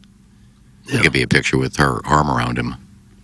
Jackson, as you're hearing this, what are your thoughts? Do you see what I'm saying with the picture thing? Totally, but even if there is a picture to go along with it, that would give credence to his story, but it doesn't prove that it was a consensual situation. Yeah. Because unless that phone call is recorded, then it is become hearsay, and so I don't know. That would again give credence to his story of what he's saying. If she sends a picture of the two of them. What he said was a provocative picture of the two of us together. Yeah, I don't know what that necessarily means because it seemed. Well, provocative wouldn't be like the two of them standing in front of a waterfall. Provocative is Right, but it seemed that their encounters happening before this was all professional. So I don't know where a provocative picture would have come from. But there's so little context in that provocative Well, he's the one putting that out there, so he would have to be able to back that up. Right, and that's where we need more evidence. I don't know if we'll see that in the future here, but just the picture of them, or even it's all kind of like, I don't even know if that is necessarily consent to what went on the phone call. I don't know if anything can prove that there was that consent. If nothing else comes out except for he says it was consensual and she said it wasn't, can you get fired for cause if it's his word against her word? Probably. He said in a statement they developed a mutually intimate relationship and that Tracy at times encouraged the relationships by inviting and accepting gifts from me. He said in his statement that Tracy did not object during the April 22 phone call when he masturbated, and that she did not cut off her relationship with him or the football program afterward. He said she raised objections to the call only after a presentation she was scheduled to give to the team in the summer of 2022 was postponed. Tucker contends he never canceled Tracy's visit, but postponed it to January. Quote, she chose to file her complaint instead of proceeding with the training, his statement reads. Tucker took issue with the upcoming hearing, saying it's designed for infractions involving students and prevents him the chance to present evidence or make substantial arguments that would show his innocence. The hearing is being conducted as part of the university's relationship violence and sexual misconduct policy, which applies to students and employees. He said Michigan State's overall investigation has not been fair or unbiased, and theorized the university's actions could be motivated by its connection to Larry Nassar, the sports physician who worked at Michigan State and USA Gymnastics and was convicted of sexually assaulting numerous athletes. Quote, I can only conclude that there is an ulterior motive designed to terminate my contract based on some other factors, such as the desire to avoid any Nassar taint or my race or gender, Tucker, who is black, said in a statement. In November of 2021, he agreed to a 10-year, $95 million contract with Michigan State, which secured the coach after interest in him had emerged from several prominent programs. He led the team to an 11-2 record and number 10 finished that season. He is 20-14 overall. Haller on Sunday named secondary coach Harlan Barnett as Michigan State's acting head coach. Mark D'Antonio, who retired, is now acting as an associate coach to get them through this program. They host Washington on Saturday. End of article. ESPN.com. Source. So if this is a hearing where you're not allowed to present any evidence? Well, I mean, that hearing can be one thing, and then they terminate him, and then he'll litigate with Michigan State. I mean, that would, if that's what's going to happen in his opinion, then he'll sue for the balance of the contract. Yeah, that's kind of dumb to have a hearing where, what are you going to do? She said he did it, he said he didn't, and it was consensual. That's the hearing? You can't prove. I mean, you're talking about $80 million still on the table. If you get fired, wouldn't you think you'd dig into it a little deeper? A lawyer has written, if the picture was sexually explicit, his lawyer would have written those words. Provocative leaves more for interpretation. Doug, that comes from a lawyer. The name is saved. Jackson, did the person request, could you please save me as a lawyer? No, I remember there was something happened where I needed to change their name quick, fast, and in a hurry, so I just chose a lawyer. But I think they actually are a lawyer. I suppose if Michigan State wants to get rid of him, they can say that he has brought disrepute to the university with this, whether most of it was his fault or not. They can say that he's damaged the reputation of the university, probably. Yeah, and do even that, if they want to get out from under that contract. Even if they said, well, even if it was consensual, we don't need our coaches masturbating on a phone call. Right. Yeah, like I know you can't fire him because, but if maybe just the payout. I mean, the buyout's huge, but you can't have that kind of look at that university. I can't get over just how serious that Larry Nassar thing really was. Yeah. Like, they need to clear themselves as far away from any controversy, especially in the leadership role. That's a huge thing. And Tucker is now tainted with this. Wherever he goes, that's what people will be talking about. Correct. He'll get mocked when he runs on the field in opposing stadiums. I just don't love it for Michigan State. I think they got to be very careful. But again, you got to let the process play out. Happened to Jeffrey Tubin. I don't think he's working anywhere, is he? Yeah, CNN hired him back. Did they? Mm-hmm. Well, there you go. If he can't produce the evidence at the hearing, why doesn't he publicly show the evidence now? Nothing stopping him from showing text messages on his own. That's from the Hunchback of Von Castle. Your lawyer probably has. Jackson just gave the most Gen Z response ever. That's from Mr. Licks. What is the most Gen Z response? What is a Gen Z response? I don't know. Feel free to elaborate, Mr. Licks. Mr. Licks, Yeah, they feel never free to do. elaborate. They just make comments and don't elaborate on anything. I mean, I'm open to hearing his opinion on things. I don't know what I said that would have been Gen Z.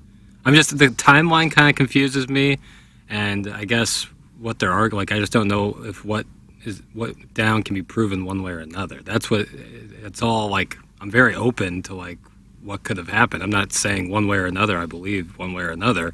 I just don't know how anything can be proven or not proven in this situation. I don't know if this person is an attorney or not, Doug. Maybe you can tell by the name. The name is Felix Jose's Dirty Boy Panties. Is that a counselor? Attorney, yeah. Oh, yeah. I used him once in a traffic. Felix Jose's Dirty Boy Panties counselor says he is toast. This is all positioning for post-termination litigation. Yeah. Mr. Boy Panties, please approach the bench. Yeah, I've heard that before. I mean, if there's in a major university like this, and you have someone who is a rape victim, and she's been speaking at the university, you would think there would be some kind of paper trail, emails or something, say, yeah, I can come on that date. For him to say that even after this incident she said happened, she was still going to come to our school and speak. I don't think it'd be a phone call. Hey, you want to come? Yeah, I'll come. Okay. You would think there'd be some kind of email, and you have a paper trail. I mean, that would be something if she said that it happened on this date, and then 3 months later she was agreeing to come speak to the students again. Yeah. Well, if you're the university president or the athletic director, the last thing you want to be dealing with is a coach involved in something like this. I mean, if it's Nick Saban and you win a national championships, maybe you try to hang on to him. If you're 20-14, it's probably a way to get out from under a huge contract. Doug, I am a lawyer. Okay, Congrats. another one. Congrats. Pretty much all of our listeners are. And then it was a bait and switch. It took a turn. Oh. I'm not sure how many listeners we have that are not lawyers. There's got to be some out there that haven't been to law school. Is this piped into Harvard Law? Pretty much. It's what you take right after the introduction to torts. You listen to this show? Here, I'll save the text. What do we Did got? he go to Brown? Oh, Iggy on prevent defense. Iggy, WTF are you talking about? Jesus, how do you remember to breathe? That's from Big Ol' Fan. I don't even know what that's in reference to. Again, it's a have reflex some action. context. You don't have to remember. The heart pumps the blood. This guy's saying I don't breathe, and the other people say I breathe too much. What did I say that didn't make sense? You need to elaborate. Come on, if you're capable, elaborate. Well, as an attorney, he should be capable. I don't think Big Ol' Fan is an attorney. They're all attorneys. He's not. Attorneys are physicians. You have to have gone to professional school in order to listen to the program. That's correct. That is actually... And even if you listen to the program, I think some kind of graduate degree helps you understand it better. It would. PhD minimum. Yeah, if you don't go to at least 2 years of college, you can't understand this show. You have to be a person of letters. And you got to be an understudy to one of us for another year. That's correct. We'll teach you about the industry. Only Iggy would listen to an allegation of sexual assault and then request the pictures. That's from Mr. Licks. Well, I didn't request the pictures. He's the one that said they had them, and I said, you'll have to prove what you consider provocative. I mean, he could have his picture with, her arm around his waist or something he could consider provocative. I don't know what provocative is. Yeah, it's not like they have already dirty pictured together, At least how the story sound, they don't. So I don't know what I think I'm with Iggy. And Iggy didn't go, I need to see them immediately. I think what he meant was when they do eventually come out, because they obviously will come out if it's not too provocative. And then, people can decide, one way or the other. Ken's wedding toast is elaborating for Mr. Licks Jackson. He says, totally agree with Licks. Even if provocative photos, Jackson implied he was still likely guilty. That's from Ken's wedding toast. Okay, well, he admitted that he did masturbate on the call, so, he did admit to what happened. But what his contention is, it was a consensual relationship. Right, and I get that, but I don't think because they had developed a relationship over the last number of months or whatever it was that he said. But I wasn't saying that. I never said that he was guilty. I never jumped to the fact that he was guilty. Ken's Wedding Toast Jackson says he's not guilty. And also, I where didn't say that either. Where I did the said phone that. call I don't know. take place?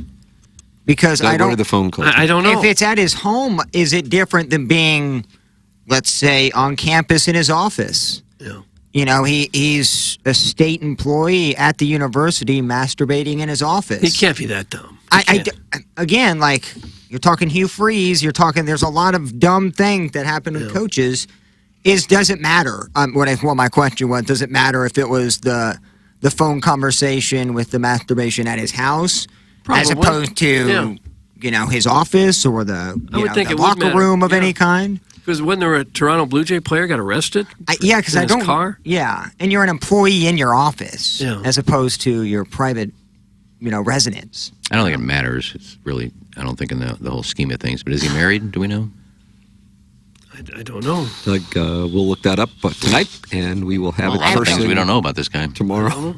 Because that information, that's in my Britannica. Have there been any coaches? It doesn't Who is appear. Mel Tucker's wife? A former attorney. How long have they been married? They've been married for 20 years. Oh, well. Joellen Tucker? So he's in trouble on that end, probably. Have there been any coaches that have survived scandals like this? I mean, they certainly got Joe Paterno. Joellen Tucker. Bobby Petrino. I don't know that you survived this kind of thing as a head coach.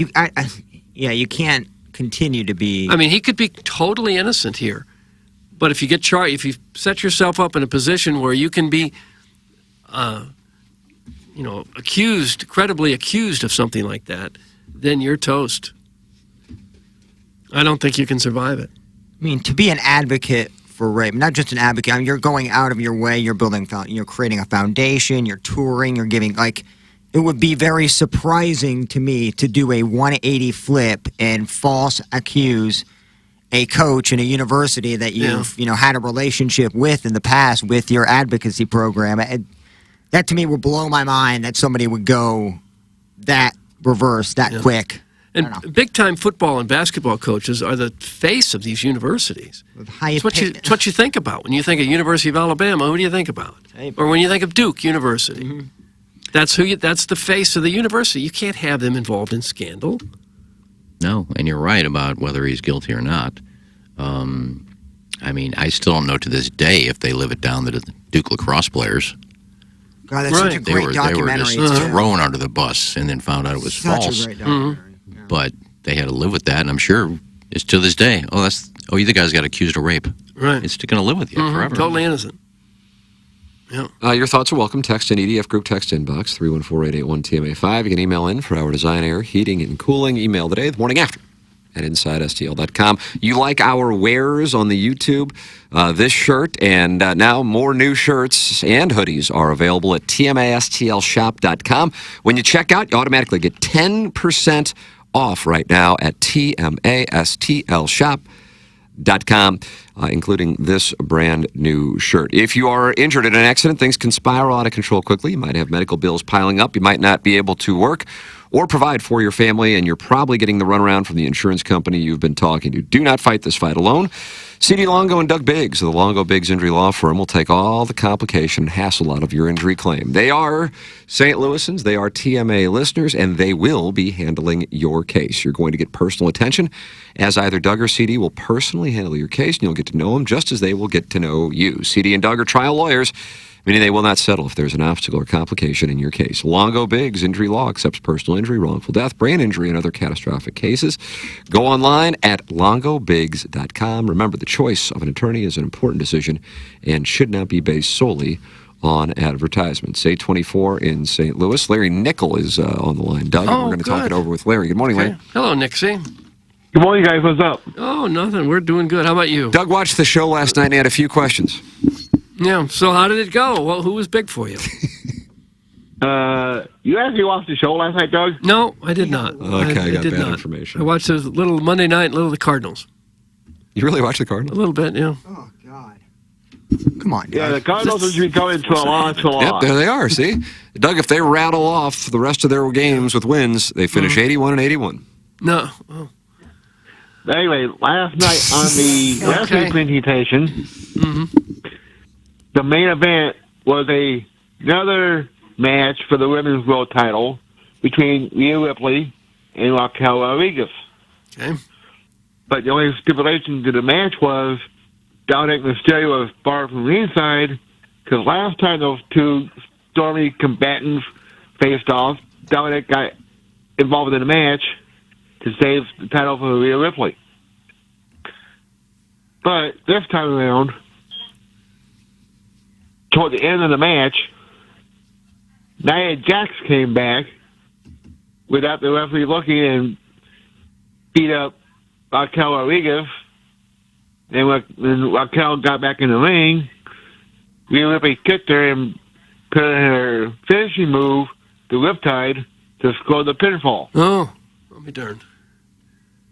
And then after the match, Nia Jax got in the ring and headbutted Rhea Ripley and gave her the bonsai drop, that move was made famous by WWE Hall of Famer, the late, great Yokozuna. Was it Pat Morita who had Ralph Macchio trim a bonsai tree to get his mind right before fighting William Zabka's Johnny in 1984's Karate Kid? Good question. I believe so. Yep. Sick question. Thank you so much. So the bonsai drop, is that when a heavyset person jumps up and down on another one? Yeah. Nia Jax got on the middle rope in one of the corners. Yeah. Jumped off said middle rope and landed on Rhea Ripley's chest with all her weight plus the force generated from jumping off the rope. Oh. Doesn't sound like it'd be good for you. Jackson, do I hear a jackhammer? Yeah, it's in the back. They're redoing like the entire sidewalk where the dumpsters are for a Bellagio. Oh, it's why the trucks are parked. Yeah, that's where the trucks are parked out front. Yeah, so you're going to hear that periodically. Sorry, Larry, if that distracted you. Yeah, I didn't even hear it. That's okay. So you get the jackhammering. Okay. Thanks, Larry. Welcome. And then to start off the presentation, Jimmy Uso and Kevin Owens fought the undisputed tag team champions, Damian Priest and Finn Balor, and there was a little miscommunication between Owens and Jey Uso, where the Judgment Day, the undisputed tag champs, picked up the win. Okay. Sound like quite a big night. Yeah. And there was also a Intercontinental Championship celebration for Gunther, because he surpassed another WWE Hall of Famer, the Honky Tonk Man, for being the longest reigning Intercontinental Champion of all time. No fooling. Yeah, he had a really, really good run. Yeah. So dominant during that time as his Intercontinental Champion. Do they have any say-so? They have any say-so? Sorry, Larry. They have any say-so in their names? Like you would think that, you come up with a name. Yeah, I want to be called Gunther. Huh, probably. What do you want a probably better sit name? around and brainstorm and try to come up with something. You got Honky Tonk Man, Triple H. I want to be Gunther. Well, here's the backstory about that. When Gunther was in the NXT UK promotion on the WWE, he was originally called Walter. Walter. And a lot of people named Walter go by Gunther. Well, apparently the people in creative wanted to change his name and he got called up to the main roster. Oh, I see. And then Raw or SmackDown. Okay. Nice. I'm surprised there is anyone in creative if it's all on the level. What would you have to create? A new name for the character. Just a name. Okay. A character? What do you mean a character? I thought these were fighters. Well, they are, but to fans like me, they're characters. Okay. All right.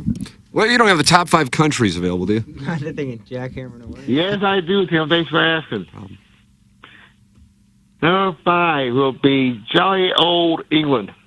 Okay. Number 4, Indonesia. Okay. Number 3, which is both a country and continent. Oh, yeah. Australia. So fun. Oh. So fun. All right. Number 2, Canada. Of course, number 1, wait for it. Wait for it. Okay. The build-up. United States of America. Yes. Good. Ba, ba, ba, ba, ba, da, ba, ba.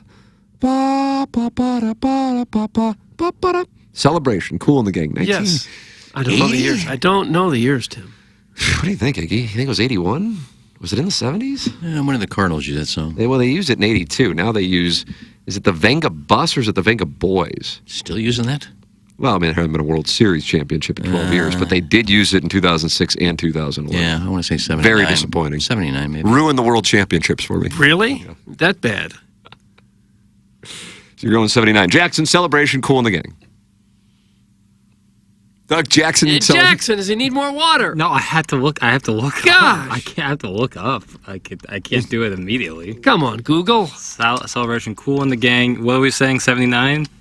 He's heavy on 79. I'm going to go 81 because it gets me 82 and 80. That's my reason. Okay. Well, you got 80 because it's 80. Iggy, and you also win too. Doug, we all win. Yeah. Larry, we all win. Win. Yes, we do. God bless America. God bless America. Thank you, Sounds Nixie. like Brooke Burns is back He was from ready break. to go. Doug, let's close out the 7 o'clock hour, which is presented to you by Munganess, St. Louis Acura and Alton Toyota. Send in your questions, comments, erotic stories. Really, boy, we've dried up on the erotic story front. Haven't been a lot. It's been a dry spell for all the listeners. Now, any Gangster Pete's buddy who pleasures himself on 70 back, Deebs, TMCKERNAN at InsideSTL.com or anything else. Or at least Tales from the Club. I'm still offering $150 to piss me off. Haven't gotten it. What else can I offer? Boy panties? I suppose. Yeah, throw everything out there. TMCKERNAN at InsideSTL.com. Don't forget to sign up to be the TMA Listener of the Month. Dethrone the Lipstick Lass. It's brought to you by Milagro Tequila. Welcome to a brighter side of tequila with Milagro. And don't forget on the TMA app, enter the keyword Brews to win a 4-pack of tickets to Blues and Brews Friday evening, September 22nd. At the Anheuser-Busch Brewery. Get fired up for the blues season at this outdoor street party featuring live music from country music star Chris Lane and local blues musician Marquise Knox. Tickets are on sale now for Blues and Brews, presented by Bud Light, 92.3 WIL and 101 ESPN. Just enter the keyword Brews to win a 4-pack of tickets to Blues and Brews. That's coming up on Friday, September 22nd. We'll take a commercial break. Come back with our 8 o'clock hour. This is the Ryan Kelly Morning After from the Michelob Ultra Studios. All right, here we go.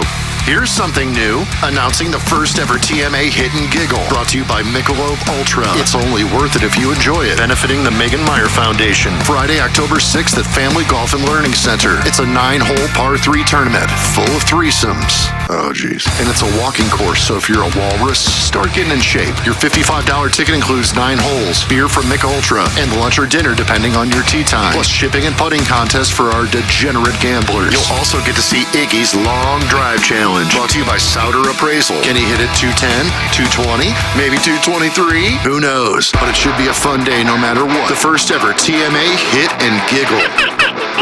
Brought to you by Munganess, St. Louis Acura and Alton Toyota. Better than ever for you, their customer. And Family Golf and Learning Center. They make St. Louis better at golf. Visit FamilyGolfOnline.com. Tickets are on sale now. Get all of the Hit and Giggle info now at TMASTL.com. Live from the Michelob Ultra Studios, KPNT-FM HD2, Collinsville, St. Louis. This is TMA All Day. Biggie's Restaurant and Bar has been a staple of the community for over 30 years and is serving your favorites like the steak sandwich, waffle fries, and so much more. It's not just the food that's rocking. With a full bar and patio, Biggie's is the perfect spot for lunch, dinner, and a little laughter. Biggie's original hours are back. Open 11 a.m. till midnight, Wednesday, Thursday, and Sunday. And 11 a.m. till 1 a.m. on Friday and Saturday. Check out the full menu at biggiesrestaurant.com and stop in today.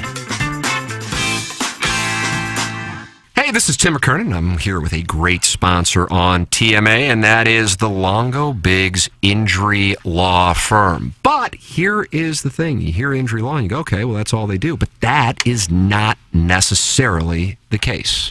Yeah, Tim, we also do workers' compensation cases, and those are obviously cases that comes from someone getting hurt while at work. But these cases are actually kind of tricky because workers' compensation cases are governed by their own set of laws, and they can be difficult to navigate. There's a lot of things people don't know. For instance, all your medical treatment has to be provided by your employer, and there's 2 different kinds of payments you need to be concerned about in a work comp case. One type is just getting paid for the time that you can't work, and the other is a settlement for the permanent injury that you have, which factors in various elements of your case, such as what body part and how severe it is. And this is where you need a knowledgeable work comp attorney to help you maximize your settlement. The insurance companies don't negotiate fair in these cases and don't settle for less if you're hurt at work. Visit our website or Google Longo Biggs Injury Law. The choice of a lawyer is an important decision and should not be based solely upon advertisements. Do you want to support the EDF Group as a sponsor of TMA? Well, it's real simple. Do you have a fire extinguisher where you work? The answer is yes, you certainly do. So please email the EDF Group at fire@theedfgroup.com so a technician can come out and explain to your team how the EDF Group can save your company money. Again, that email address is fire@theedfgroup.com. The EDF Group is hot and will prevent your facility from having hot fires. Experience the EDF Group difference. Learn more at theedfgroup.com. Here's Action Jackson with 3 more ways to get TMA content. Check out listener rewards on the new TMA mobile app. Watch the show live on the TMA studio cams. Find it at tmastl.com. Get the podcast on the TMA app. Download it now. Thanks, Jackson. It's the Ryan Kelly Morning After on 105.7 FM HD2. Okay. Hot takes. Yeah. Pepperoncini. Pepperoncini. And now the Pepperoncini Show with Darren Atkins and Ken Stroh. All right, take it, fellas. There it is. That's the open. Pepperoncini. Pepperoncini. Pepperoncini. Pepperoncini. Pepperoncini. Pepperoncini. Pepperoncini. Pepperoncini. We don't know what it is. We don't understand the name. We just know it's stupid. And it's available every weekday, featuring Iggy and the Plowboy. Apparently it's some kind of a podcast or something. Available at tmastl.com and on the TMASTL mobile app. Whatever. Urban Dictionary defines thirsty as purposely, knowingly, and recklessly attempting to gain fame to boost self-esteem. So, are you thirsty? Well, TMA has you covered. Become a part of the 2023 TMA Listener of the Month Club. You nominate yourself for a monthly award. And if you win, you get recognition and stuff to help you satisfy that insatiable thirst. We're talking January, February, March, April, May, June, July, August, September, October, November, etc. Go to tmastl.com or the TMA app. Give us your name, a photo, and other pertinent information. Tell us why you deserve to be TMA Listener of the Month. And if you don't want to use your real name or photo, we don't really care. The TMA Listener of the Month. Get recognized just for being you or fake you or whatever. Quenched by Milagro Tequila. Welcome to the brighter side of tequila with Milagro in the morning after on KPNT HD2. Hello, it's Jackson for Rosalita's. TMA listeners know that Rosalita's Cantina has the best patio and the best Tex-Mex in town. From tableside guac to piled high nachos, the amazing menu at Rosalita's is full of classic Mexican dishes. Plus, it's always time for a margarita, and Rosalita's has the most delicious house and specialty margs in town. Enjoy happy hour specials Monday through Friday from 3 to 6, and let Rosalita's cater your next event. Check out rosalitascantina.com or visit the downtown or Apparel location today. Time to get your fiesta on at Rosalita's. Blues and Brews is happening Friday, September 22nd at the Anheuser-Busch Brewery. It's an outdoor street party celebrating another St. Louis blues season with live music from country star Chris Lane. Girl, it's time to move on, scoot on over. And local blues musician Marquise Knox. Plus appearances by blues players, alumni, food trucks, blues merch, giveaways, and more. Tickets are on sale now, but you could win a free 4-pack of tickets. Just check out the TMA app or go to tmastl.com to find out how to win. Blues and Brews, Friday, September 22nd. Presented by Bud Light, 92.3 WIL, and 101 ESPN. And currently being talked about by the Morning After Voice Guy. Thank you. The Ryan Kelly Morning After. KPNT FM HD2. Collinsville, St. Louis.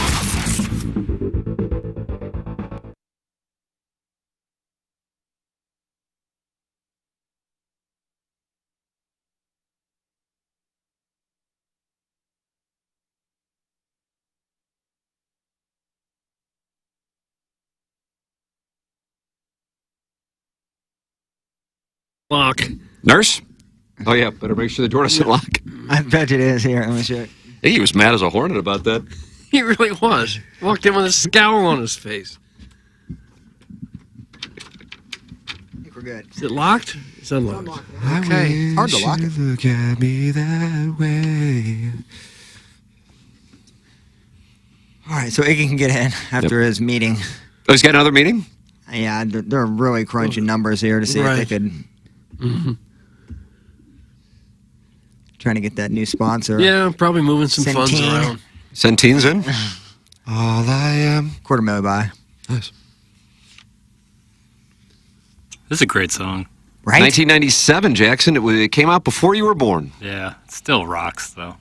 There's a Twitter thread that a deep dive on him and Jessica Simpson's remember TV show on MTV? Sure, Cuss Simpson. There were some great ones. Her father, of course, had what was Doug termed an unfortunate relationship with BCH. New York hairstylist Bryce Chandler Hill, who occasionally will email us. Mm-hmm. Seems like he still listens. I think he's moved to the suburbs now. He's older. Yeah. When I hear that Still name, all sexual. I see is puka shells. You're good. Knocking again. It's unlocked. You did lock it, Plowhawk. It's locked. You did lock Oh, it. for heaven's sakes. You hear him rapping at the door? Right now, Iggy. He can't get in. Is it locking automatically? Well, we might be trapped in here. Jackson, good news, no balloon party. Oh. Sorry, my hosts are trapped in the studio. It sounds like a dumb radio gimmick promo. Like, we're going to lock the doors to the studios. Right. And the only thing that'll get us out is takes. No, we can't shut it. So it automatically locks now? Wait, there we go.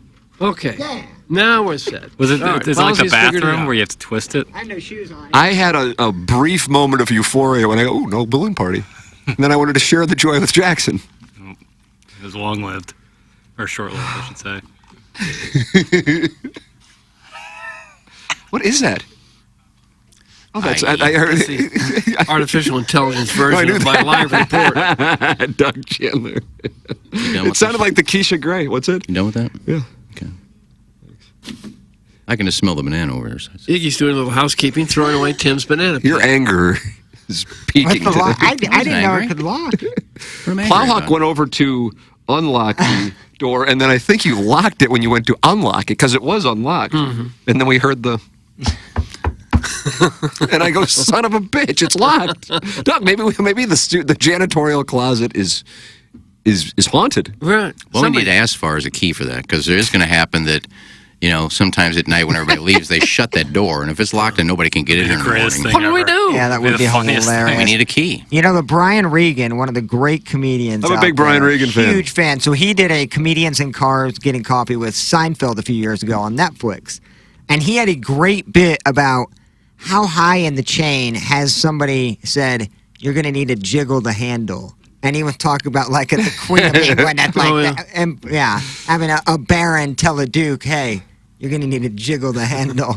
I think it's great for this studio to have it locked when I come in, so just nothing is able to play. I think it'd be funnier if mid-segment, like, everyone left and accidentally locked behind us. Like, I can't get back in. KG in O-Town says, I promise I didn't have anything to do with the door locking. Is he here? No, I just don't know how it gets locked. Like, it never locked in the past. He was here on Friday. I walk in the breaker and go, what's up, KG O-Town? I go, KG in O-Town, what are you doing here? And he was just here. So sometimes he's here. Is he locking the door? I guess he's a full-timer. He can reach in, a little hand appears, and then he locks the door. Yeah. Like, we can go back through the video if we need to. Okay. Yeah. We can play the video back. Seems like it. See, he's going to be, a few weeks, I'm going to Arizona for several days, and he will be in, I do believe, that week, if I'm not mistaken. Is it still 115 degrees down there? They've had a... I heard it was horrible heat. terrible right now, so I'm hoping in a few weeks it'll break. Where are you going? Scottsdale? Doing Flagstaff, Phoenix, and Sedona. Flagstaff's nice. We stayed in a hotel there once where we had just, you go outside and there's mountains in your backyard. Bill's Mountains.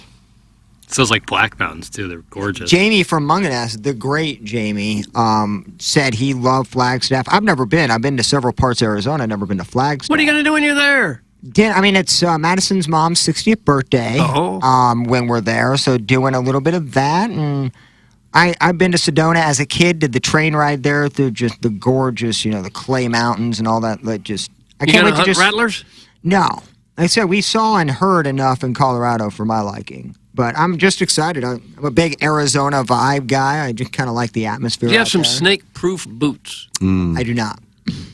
Now, the weather's a little different in Flagstaff compared to Scottsdale. I've heard that as well. We've been trying to look up, because I don't really know what to pack.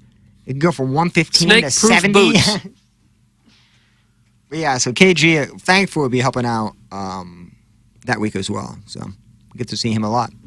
You going to be golfing in the desert? tee times are great like that day if you can get on at like 2 or 3, but you almost have to bank on that. If you're doing it in advance tee time 2-3 weeks out, it's $185 for almost any course. It's really it's $150 minimum. You going with the Simpsons money guy? No, this is Madison's parents. Who's your sugar daddy? No, but we have some things planned. We got some stuff planned out for Madison. You're driving? Birthday. No, I'll do the flying. I ain't driving. God, I ain't driving anymore this year, man. Ain't doing anymore. That's too this year. far. That's way too far. Yeah, that's too far. Well, he drove to Montana. I know, but Yeah, I feel you like did. Arizona's another 5 or 6 hours. It has to be almost as expensive to drive after you put, it's $50 or $60 every time you fill up your car. You're going to have to spend a night in a hotel. You're going to eat 3 or 4 times on the way there, 3 or 4 times on the way back. I tell you what, though, when we went to Montana during COVID, gas was $1.85, $1.90. Remember that? Oh, yeah. It was under $250 for us to get to Montana, Colorado, Utah, and St. Louis. For the whole gas. time we were there with gas. But you did stop to eat. But then 2 years after that, it was $5.50, Oh. and it took us Bill. about $700 God, in gas. yeah. Ooh, Someone just opened a browser. Yeah, I did. that was erotic. Yeah, that's our YouTube ads that play before I went into the YouTube chat to see what it was doing. Don Hoffman, Jackson, that's your guy? Yeah, the Don. He says it's great to watch the nickel segment on. I like that, the nickel segment on YouTube. I'm sure. Doug is locked in. He's got laser focus. Tim looks like he's studying for the ACT. Iggy and then Iggy left immediately, like the building was on fire. It was time to go to the bathroom. It I figured wasn't. this would be Right a when he good said time. Larry, he didn't even get to nickel. Iggy was Well, headphone down and gone. I didn't watch wrestling, so I'm not going to add anything. So Well, I it's a didn't good watch time- it either. Good time to go to the bathroom. Well, we have a guest on. At least you can show him the courtesy of All sounding right, well, interested. next time I'll stay in and I'll start it with what's the top 5 countries. Okay. All right. I saw That's good. Channel 4 just released a story saying Lambert Airport has double the national rate of guns discovered at airport security. We have twice as many people trying to get on the airplanes with guns here as anywhere else. How did that? And I'll bet half the excuses are I forgot it was in there. Yeah, they say that's what everybody says. They forgot. But last year around the country, agents came across 6,542 firearms. People trying to get onto airplanes. I get terrified of like open drinks when I accidentally forget to throw away my drink. Yeah, you think I'm you're like, going to oh get my in god, prison okay, for that. now I'm Mhm. done. Airports, that just terrifies me as well. I don't want to do anything at an airport that's No. going to cause any concern. Although that remote equipment that we would take to Florida, it would get flagged Looks every suspicious. single. So Seymour would have to walk all the way back through security because you had to unlock it with a padlock. Well, when you see the numbers, how many people are trying to get a gun on the airplanes, 6,542, makes you think, well, okay, I'll sit here through security. I'll be there an hour early. There really is a reason for this. People are that stupid. Wasn't there was airport last week where TSA checked the bag and the gun was sitting there and he grabbed it Yeah, and ran around that started was in shooting it- people? It was in Atlanta. Oh, I don't know about last week. It was November of 2021. I thought it was last week I saw that.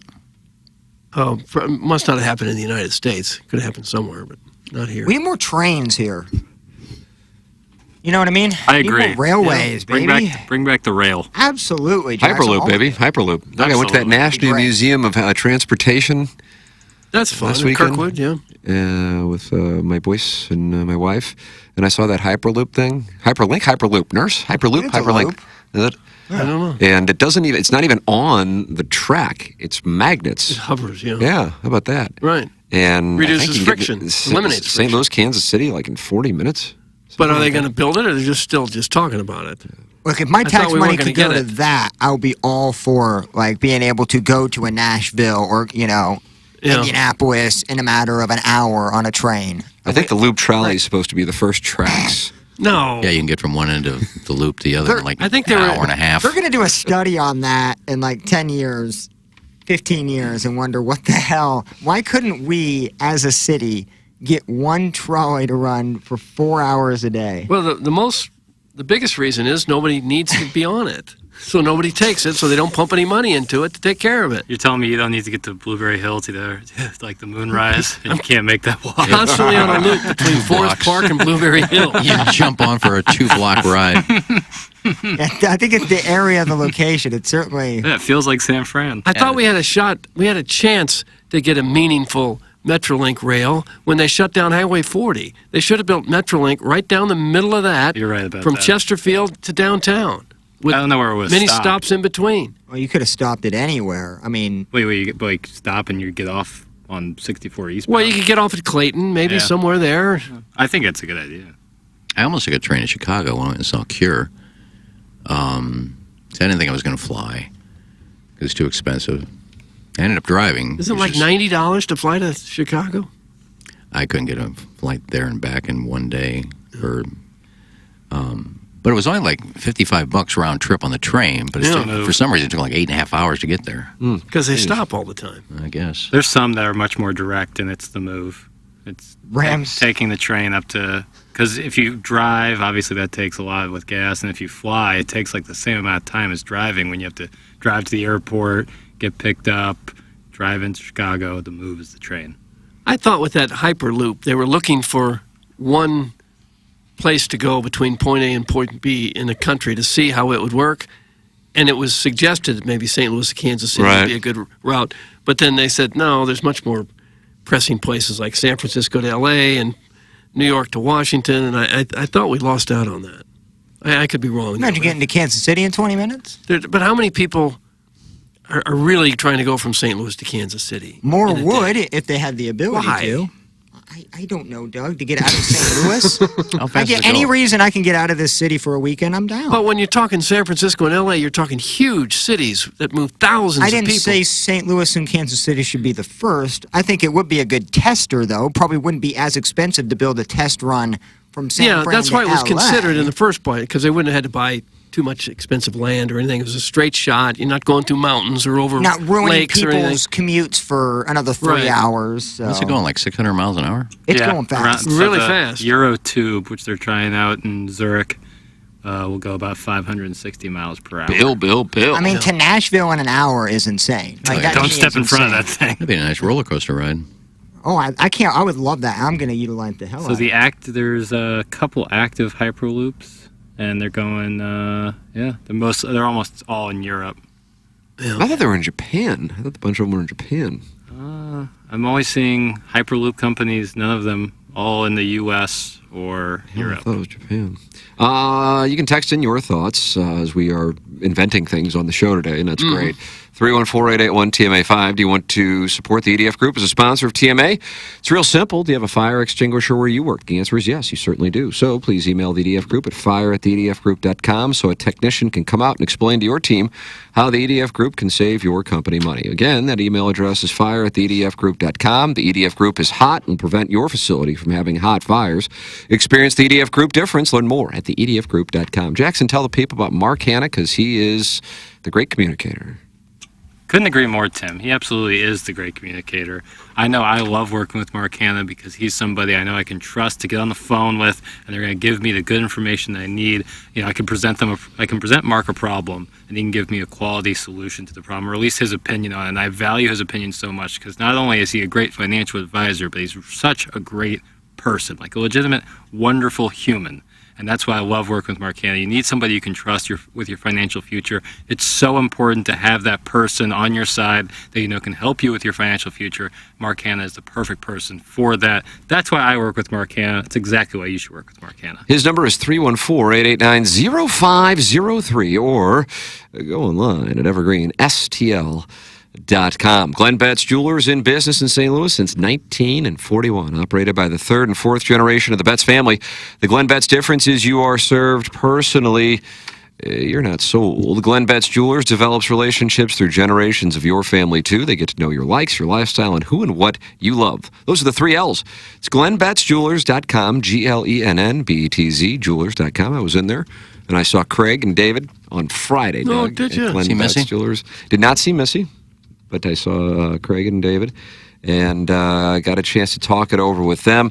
If you are looking for jewelry, you're not going to... Jewelers.com. Call in 636-9004-TMA. Email in for our Design, Air, Heating, and Cooling email of the day, 10 o'clock, Jackson. We're going to deal with it, but I think we'll do fine. I think we're going to do fine. Okay. We got Taylor Twellman on. Is he on at 10:30, Jackson? I would assume, yeah. That would be usually when he comes on. It sounded like you stretched right there. You did. I was kind of sitting up in my chair. Well, I like that, my chair. You like that, Doug, instead of my chair, I my don't care chair? for it. I don't. Yeah. If I don't hear, if you or I don't hear anything from Taylor, I usually just assume 10:35. I think a lot of the Doggies fans are anxious to hear what he has to say because he was not happy with the officiating on Sunspin. He doesn't pull punches. It was 2-0 early on, 2-0. Yeah. He didn't say nothing. And then I'll help. Let it get away. Well, Do you see that Team USA is 11-0 when playing in St. Louis, and maybe we just set up shop here. Possibly could have some World Cup qualifying games here. Really? Well, if you're Does he play so well here? If you're Team USA, and Greg Berhalter, the head coach, was saying that he loves St. Louis, and St. Louis, we recognize St. Louis as the soccer capital of the U.S. Oh, that's good. Is it because the opposing players don't want to be here? Oh. Well, I mean, there's What are you saying about the boys from Uzbekistan? Wow, if you're going to play that, you got to play the other hand, right? Yeah, I mean, Sorry. there's multiple factors. Hey, if that's the case, I don't care how we get it. I just want it. Like you're thinking the other players are looking over their shoulder. Oh, who's going to come get us? I heard a gunshot. I think they'd just be like, okay, we're here. Maybe this is their first time in America, and like, this is it? I would just think that they would probably want a bigger stadium. You're not going to play in front of 22,000. Yeah, Busch would be probably big enough. World Cup qualifying game can only be played in like a soccer stadium, right? It can't be played in like a... I mean, That I'm not sure. I don't know. I would be surprised if they wouldn't allow them to play anywhere. Busch would be perfect. Yeah. Sell that thing on. The women played there. The women's Olympic team played there. And they sold out, didn't they? Pretty close. I think they had some big crowds. Yeah, I don't know if it's a sellout or not. Yeah, but it worked there. I'm just not sure that the men's national team is going to play in a stadium that only seats 22 or 3,000. Yeah, they wouldn't play in the city stadium, no. What about the Dome? Well, the U.S. wouldn't have to qualify for the next World Cup. What am I talking about? The Dome would be, like, wouldn't you play at 5 other areas in St. Louis? No, Ronaldo played there. They had a game there with Ronaldo was there. Yeah, with Real Madrid. Yeah. It was a friendly. When was that? Ooh, 2014 or 15. Yeah. Game has to be on grass for the record.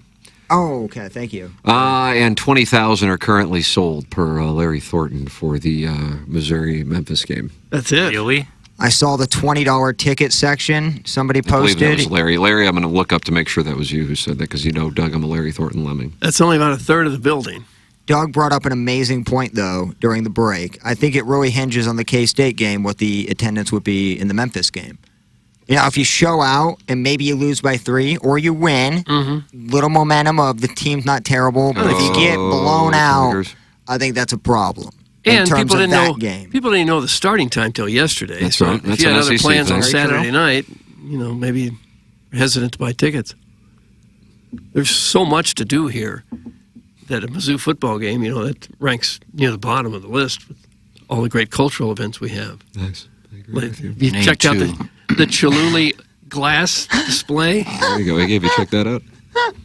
Is that still here? I went and saw the Van Gogh display at the Galleria? Yeah. How was that? It was nice. I mean, You're going back a year or two now. Yeah, but that's the last cultural thing I went to here. Did you get free tickets? Yeah. Yeah, figured. Guys, has the balloon party YouTube dispute been settled yet? Balloon party. That Spectrum. For the record, it's a 101 ESPN, and 101 ESPN has been accused of impersonating someone, per executive producer Mike Ryder. Who that is, we don't know, but we do believe in it. Jackson, is the 101 ESPN page still disabled? Yeah. That sucks, because I enjoy going in there and watching the 101 ESPN people talking it over with the TMA people, and they're getting to know each other, Doug. Getting to know you, getting to know all about you. Who sang that? Getting to know getting to know all about you. Is that from Bye Bye Birdie? Gertrude Lawrence. That was Gert Lawrence, you're right. All right. She's going to join us on Balloon Party. Do you think your YouTube issues could be just the algorithm for YouTube? Is some word got punched into the algorithm somehow? And Jackson's shuts theory it when we were down? talking over with the Midnight Rider was ESPN. Yeah. I think that they employ is a tough word, but they use AI to kind of pick up some of this stuff, like try to get it out. And they see 101 ESPN, and they think, oh, this is impersonating ESPN. Shut it down. Oh, yeah, probably. Something So like that. then you call a real person whenever that happens, and then maybe they can fix it. Because, Iggy, didn't you get shut down for saying one thing that you got put on Facebook probation or something for... You know, For a picture? Yeah, the last time I got put in jail was on the fan page. Somebody said something, and I was excited. You know, you post something excited. I took a picture of from Anchorman, Will Ferrell with a boner in his pants. Yeah, I knew something like and that. I posted a picture. I got banned for like 30 days. 30 days? Yeah, for just posting a picture of a boner. I just don't understand guys sending pictures of other guys' junk.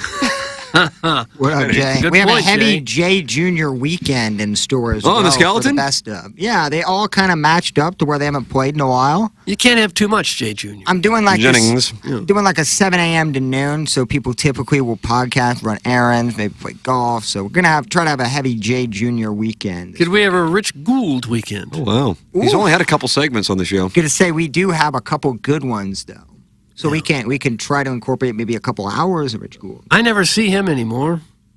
Is he still around? That's by design, I would imagine, on Rich's part. He just Yeah. wants to kind of do his thing, play Well, I golf. don't get out like I used to either. I haven't been in the Busch Stadium press box in over 2 years. I think I saw Martin tweet out he'll play Martin. guitar in some sort of studio, maybe KTRS. I'm not for sure where. Oh, really? Yeah, I don't know if in KTRF, but he was definitely playing a guitar on video. He was quite a country crooner. He was. Great. Guys, let me get this straight. Tom Summers is in the YouTube chat. So after the Kansas State game, 30,000 people will then decide to buy tickets. Yeah, seems unrealistic. That's Tommy Summers in the YouTube chat. Well, I didn't say they were going to sell out the Dome. I think it's probably what fans are doing. They're anticipating, obviously, the price will go down if they get whooped, and a lot of people aren't going to make the Columbia to St. Louis travel if they've already lost by 25 and the game virtually means nothing on the season. Peggy's husband says, you dolts are wrong again. Doug, they're just not. Oh, gosh. Well, they're all lawyers. I love how he's right. I can't get over It's Peggy's husband. The Mizzou-Memphis tickets are expensive. Anything below the 700 level on the Mizzou side is over $100. Yeah. I paid $150 with fees. That's from Peggy's husband. Gosh. And what can a student get in a game in Columbia for? 20 or 30 bucks? But look at there's not a bad view in the house in the Dome. That's so hard to say without laughing. And you can't hear the PA system either. And it's so dark. Remember when the Rams would announce their players in pitch darkness? They would turn all the lights off. At defensive end, Chris Long, where is he? I hope he doesn't get hurt running out there. Watch for the fire. Oh, yeah. The fire got me, man. Usually with the Mizzou student pass, the tickets, at least when I was there, was $250. You got tickets to every football and basketball game. Worth it. Worth every Oh, wow. That's for every football and basketball game. Holy crap. It was $250. But are you you able had to sign that, like, especially for basketball. My sophomore year was Michael Porter Jr.'s year. So you'd have to be on the site as soon as the tickets were available to get your tickets Now, claimed. Jackson, are those you're able to resell those? Am I correct? Okay. No. That's what I thought. You have That's what to I use thought. a student ID to get into the game. Okay, so kids would be making a killing on a good football season. You're making a few $100 resell those because only students can sit in the student section. Isn't it amazing what one guy can do for ticket sales? Oh, it's one crazy. guy. They sold out season tickets for Mizzou basketball the second he committed. Yeah. It's crazy. Yeah. Girl, you be killing me. Basketball lends themselves more to like one player dominating. Yeah, I was gonna say, getting Luther Burden even, I know ticket sales increased, but it wasn't the let's jam this place to No. the brim because you need a quarterback to throw it to him and a defense. But somebody like a Johnny Manziel probably sold a lot of tickets. But he was a nobody at the time. But yeah, after seeing him, It helped build that stadium. Pretty much. In College Station. Send your emails in. Design, Air, Heating, and Cooling email today comes your way at 9:45 the morning after at InsideSTL.com. Apply to be the TMA Lister of the Month for the month of September. It's brought to you by Milagro Tequila. Go Go to TMASTL.com, sign up, see if you can dethrone the lipstick last. Maybe she'll win it both months. I don't know. Hell. Really? And then you like the wares the Plowhawk and I have been wearing the last couple of days. They are available for you now at TMASTLshop.com. 10% off automatically when you check out. This new shirt here is brand new and available along with the hoodie version. And some people like things and some people don't like other things. Producer Joe's address. And he spoke in Fulton, Missouri. In Westminster, I think, is where he made that That was address. Churchill. I'm not sure about that. If you look back, upon you up. Churchill actually took that. From Producer Joe. Oh, he did. Yeah. Churchill was in Fulton? That's correct. That is I actually didn't know. correct. Actually is, I think. Cultural shock that had to be. You're just finding out about this. I didn't Where know he he- delivered his iron curtains. I was about to say, An that's iron iron curtain. I didn't know it was in Fulton. What was he doing in Fulton? Giving a speech. Giving a speech. Came all the way to Fulton to give a speech? Also to get emos. I don't remember the exact year that he gave it, but I guess he was trying to rally support, trying to get the Americans into the war. Desperate for that. Did he go to Bush? I don't think so. Where would you like to do that speech, Governor?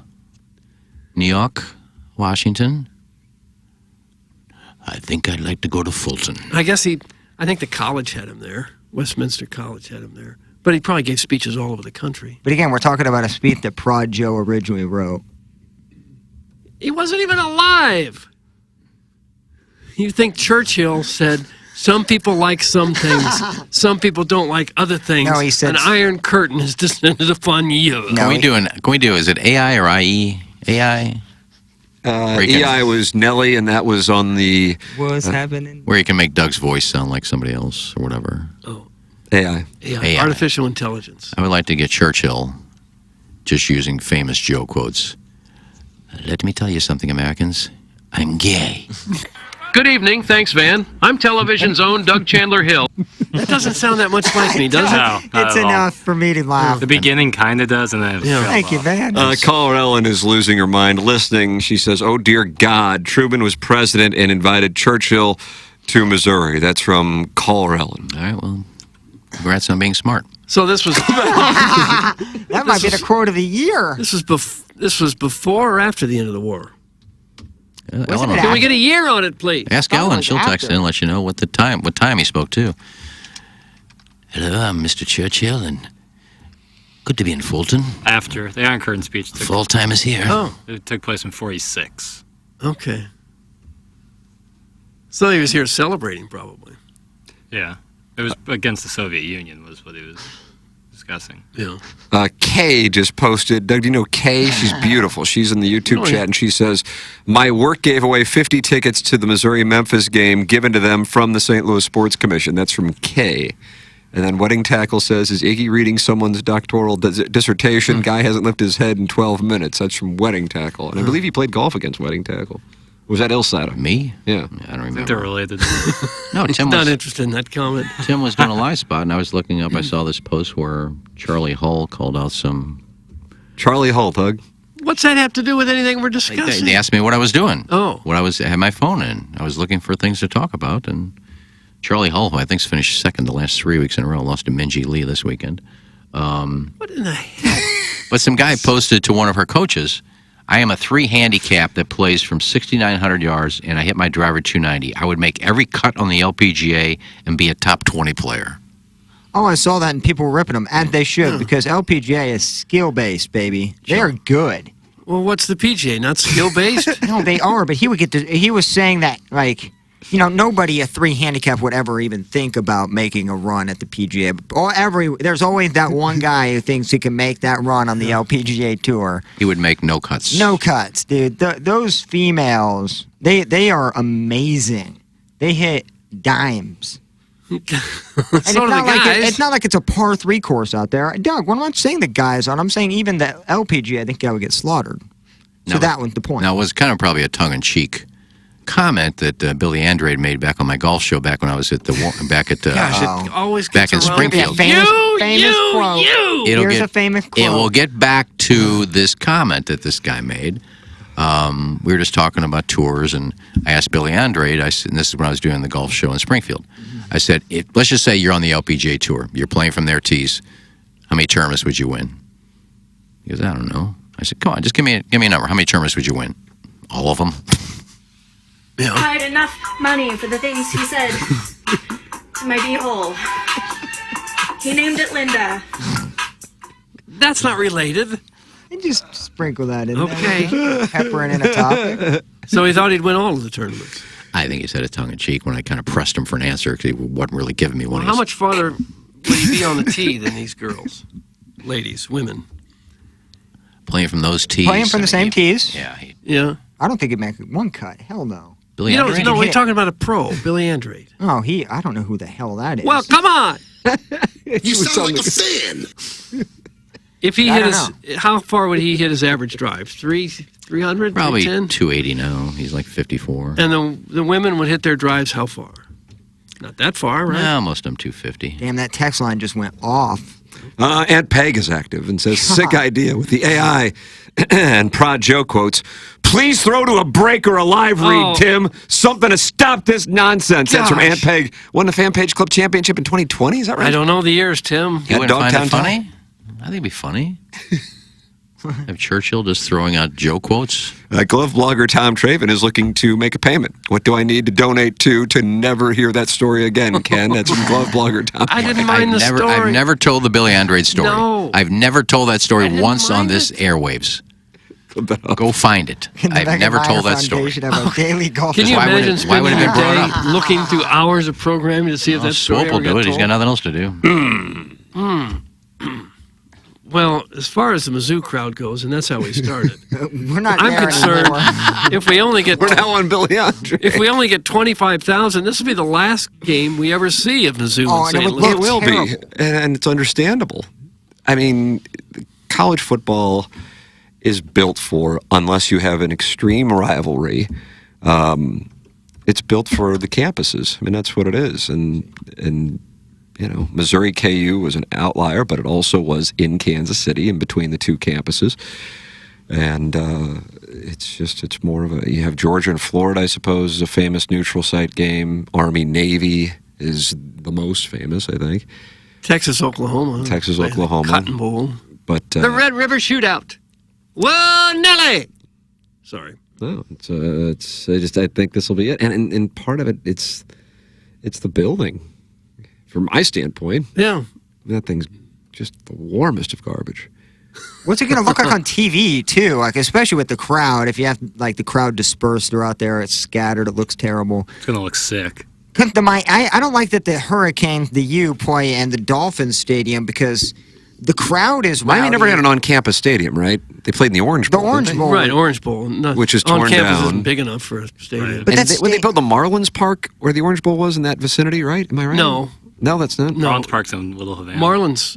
Oh, yeah, the new one. Yeah, the Yeah, new one is where the Orange right, Bowl was. right. Yeah. But originally, the Marlins played where the Dolphins played. That's same correct. stadium. And that's out a little bit toward yeah, that's in Lauderdale. Carroll City, north of Miami. Mizzou Memphis tickets were open exclusively to Battlehawk season ticket holders 5 months ago. So I have 6 of them that I'm trying to sell for half of what I paid. Oh. That's from the Wolverson Woods Wacko.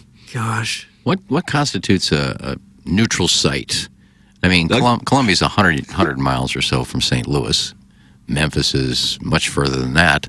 Yeah. How do you constitute? I mean, it's in the home state. I don't know that anyone would consider this game a neutral site, would they? Oh, yeah. This is a neutral site. Oh, I don't think so. 100%. Well, I mean, Florida I don't State know. hosted LSU, and it was basically a Florida State home game. It was in Orlando. Yeah, that's what this will be. New Orleans had LSU, Florida State last year, so theoretically, Baton Rouge isn't all that far from New Orleans, but it was considered LSU home game. But by definition, both were neutral site games. Yeah. Are they playing them again next year in Nashville? They got out of playing in Memphis. Missouri had a weird run of scheduling. I mean, a really weird run of scheduling with away games against, Memphis's and Wyoming's, and they have the tour of New England coming up next year. You can't. So you are going to Amherst for the UMass game? No way. But No, you're going to Pretty BC that time of again. year. Well, I'm sure it is.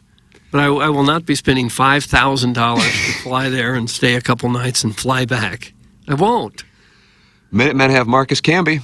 Well, no, they did 30 years ago.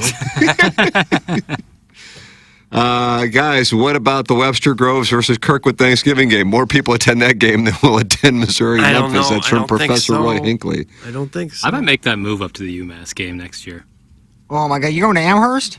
I have a buddy who lives in Boston. I've been meaning to get out there. Nah. The stadium. I can't get over the stadium look of that. It just... but imagine the atmosphere. Like, I go in Oh. to UMass in my full tiger regalia. And You go up there to Harvard, have lunch in the student lounge. Huh? You're going to have lunch in the You're gonna student go to lounge? Harvard? Isn't that a Family Guy joke? That they go just to eat at Harvard?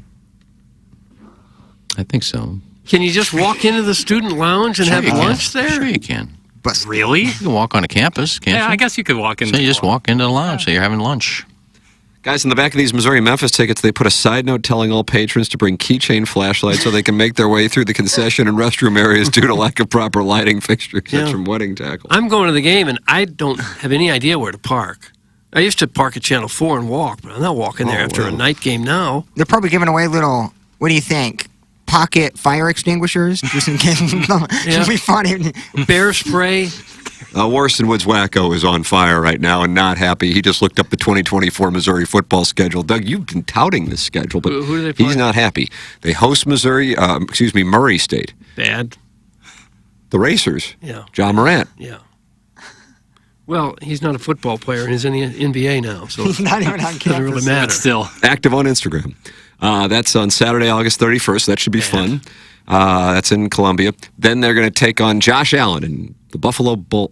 Oh, this is the University of Buffalo. But that'll be fun. It's better. That's Saturday, September 7th. Then this is the Massachusetts series. God. It's a round robin. Saturday, September 14th, they host Boston College. And Doug Flutie will be in. Horrid. And then they head on October 12th to UMass to take on Boston College and UMass. After Buffalo and Murray State? God, are they gluttons for punishment? Nobody survives that kind of run. I can't believe they're playing Murray State, though. That game got to be on ESPN. Who schedules that? But there's a month in between the Boston College and UMass game, and there's no game listed. Oh, my So God. are they taking a month off? No, because they don't announce the SEC schedule yet. They have their opponents. They got to go to Bryant-Denny next year. Doug, how many schools have to go to Bryant-Denny and Amherst? Probably no one Probably ever in the history. back-to-back week. That could be a tough slate. Who was They also the, have to head to Hale State next year. what was the name of Warnham the Eagle comes to Columbia. What was the name of the AD before the current one? Jim Sturrock. Sturrock. Did he schedule this? This is him. I believe that is the case. Yeah, this is pretty bad. How do you sell that to your fans and your fan base? How do you do that? And you got to pay the school to play them. I've said it many times. If you're going to schedule teams like that, schedule Missouri State and SEMO. Keep the money in the state. Make it a big game for those schools. I don't get It's it. the least you can do. You want to play a crap game? You want to play a crap team? Sure.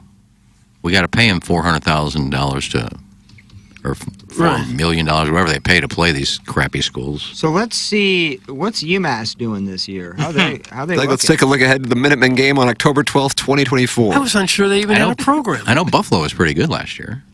Turner Gill. They scored a lot of points. Wait, so yeah, UMass is 1-2. Nice. Who do they play? They're, I don't know. Vermont and New Hampshire and it didn't Cape Cod. Making that Cape Cod's got a university. Okay, so New Mexico State, they won by 11. Nice. They lost by 40 to Auburn, or 45 to Auburn. War Eagle. And lost to Miami of Ohio by 13. So this They're kind of team's- trending. I think New Mexico God, State they was look so bad. worst team in college football last year. Jackson's Yeah, so they were. excited for the Memphis game. You guys are about to get a, quote, listen, dude. That's from Hunchback of Auburn Castle. No, I'm just excited that I don't have to drive 2 hours to watch Mizzou. Are you going to go this Sattersbit? Thinking about it, trying to, don't know if it's going to end Are you up going to go with that happening. girl and her boyfriend again? No. Oh, No, damn. No. Jackson did get hired to be a bull. Missouri go. No, I just went to lunch. You may not go, and the game's here? Wait, no, of course I'm going. I'm saying the Kansas State game. Oh, for That's Columbia. this weekend. I would think if I was you, I would only be interested in going if I could spend Saturday night there somewhere and not have to turn around and drive home. Because if you got to turn around and drive home, that pretty much keeps you from drinking and partying and everything. No, I doesn't could, but I could go up Friday, drink all night, and then get up for the game. and then drive home. But like I went last week when I went, it was just real quick, easy drive and no problem. But that was a night game. Yeah. 11 a.m. kick is a lot different. So I'm not sure. What's Plus, that it's kick? sold out. So like, it's not necessarily easy to just get ducats. Does Mizzou play a road game this year? They use several. When? They go to Nashville at the end of the month to play Vanderbilt. Dude, I didn't know. I forgot Oklahoma is joining the SEC. Man, next year Missouri hosts Oklahoma. Do they play Texas too? Well, not this. I don't know when. This isn't the 2024 schedule. So the first 6 games of the season are either home or at neutral sites? No, Vanderbilt road game. That's the game before LSU. So that'd be Let's their just 6th game of the say- year? That would be their 4th game of the They year. went 5 next year. 4th game of the year? I think it's the 5th game. Don't they got Kansas State? Jackson's so irritated. I'm trying to help him out. I'm trying to help my client get him off the stand. I'm good. Right, they're 2-0. Then they got Kansas State. Then they got Memphis. Yeah, Then they so got LSU. That's 5 games. No, Vanderbilt's before LSU. That's the 5th game of the season in Nashville. And then they have what would be usually a road game is used for the St. Louis game against Memphis. All right.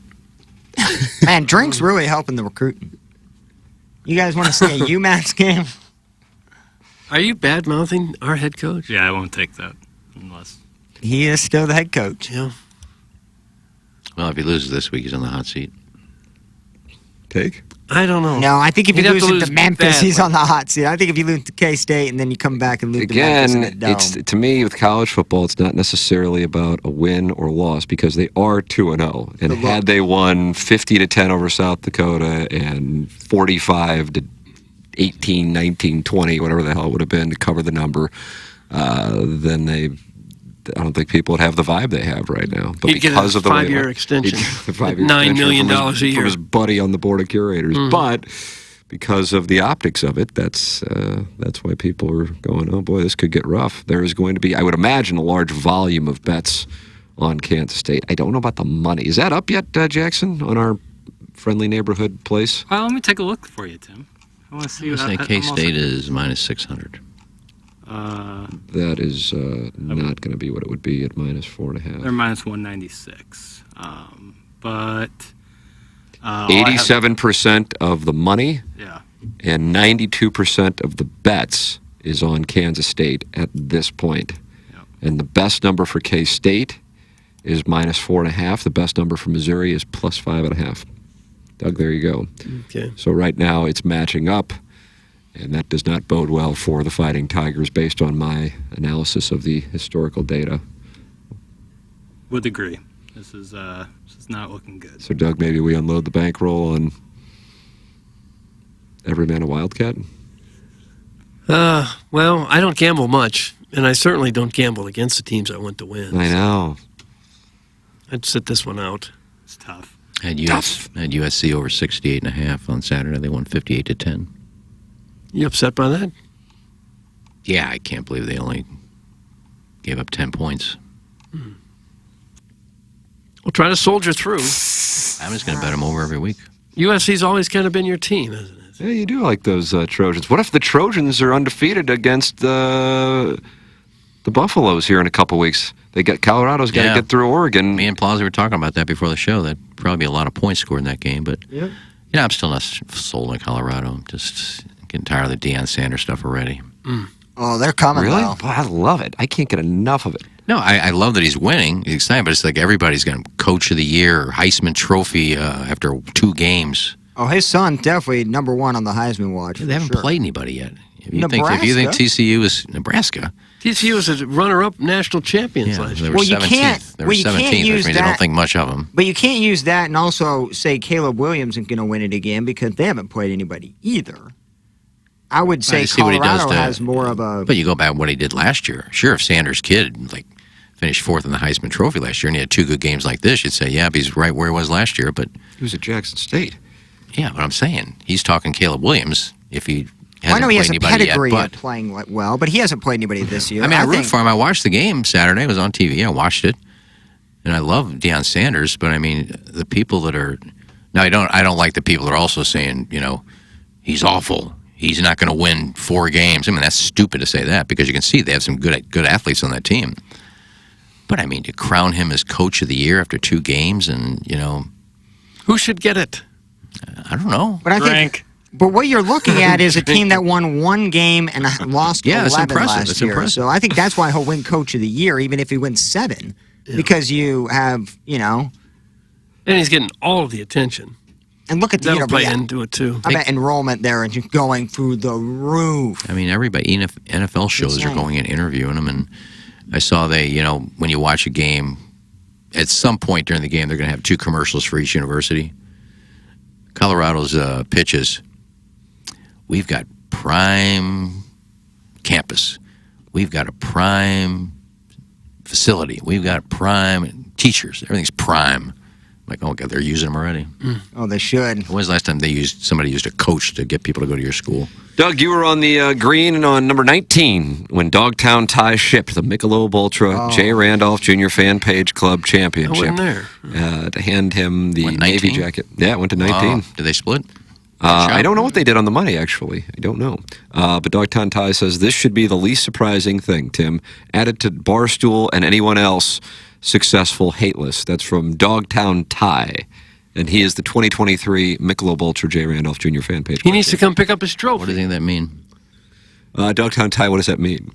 Guys, or Iggy, who is Dano Sanders? That's from Scooter. I don't think I said Dano. I think I said Dion. Coach Prime is who Eli thinks he is. That's from Tervis Parish. Iggy hates anything positive. Put the Hobbit back in his cage. That's from Dillian Harpoon. It's not a Hobbit. I said I rooted for him Saturday. I get tired of everything pops up as Dion. Even on NFL shows, Dion. Iggy's 100% right. Colorado's nowhere as good as people think they are. They will get pimp slap come conference play. That's in the Green Park Conference. They do realize, these people do realize that Hunter was the #1 recruit when he went to Jackson State. Shedeur Sanders was a 4-star recruit. Dylan Edwards was a 5-star freshman this year that could have went to anywhere in the country. It's not like Dion, it's not like he's coaching, scrubs. Like, this team is good. I don't think they're going to get pimp slapped by anybody. Outside of USC, we'll put a lot of points on them. What's the score for a pimp slap? That's a good. I think over 28 points. That's a pimp slap. No, he did have. Bob Stoll got pimp slapped a few times. I feel like. Butch Jones got pimp slapped. Yeah, he did. That was a good pimp slapping. He had a great second half. Didn't he have like 83 yards passing in the first half? Who went that? Sanders.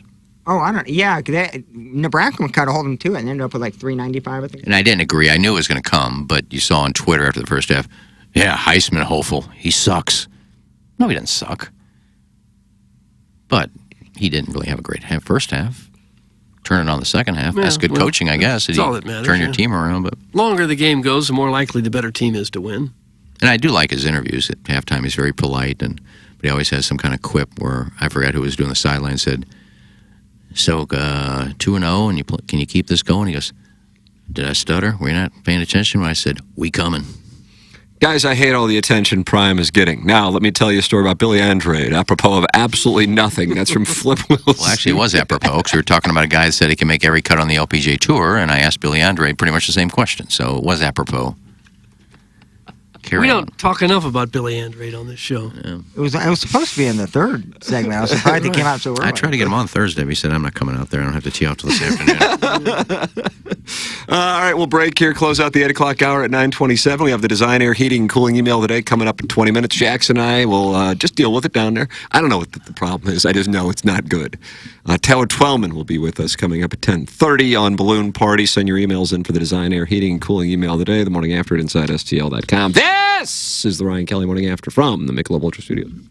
Hey, if you like the morning after, check out Balloon Party on 101 ESPN. HD1, by the way. It's sports talk with Tim McKernan and Action Jackson from 10 a.m. to 11 a.m. each weekday, right after the morning after. It's the worst named show in the history of radio, but the content's pretty good, so check it out on 101 ESPN or get the podcast on the TMA app. When we think of a real estate agent, we think of somebody simply selling our home or finding us a new one. I mean, they're all the same, right? Okay, here's the comps. We'll take some pics, we'll post them, and I'll get back to you, okay? A home is life-changing, and your real estate agent should reflect that. Honesty, integrity, and someone who will go above and beyond to make your dreams come true. The Jeff Lotman Group with Compass Realty. We're different because you're different. We want what you want. Experience the difference today at jefflotman.com, bringing people and properties together. They say consistency is the key to success. They weren't wrong.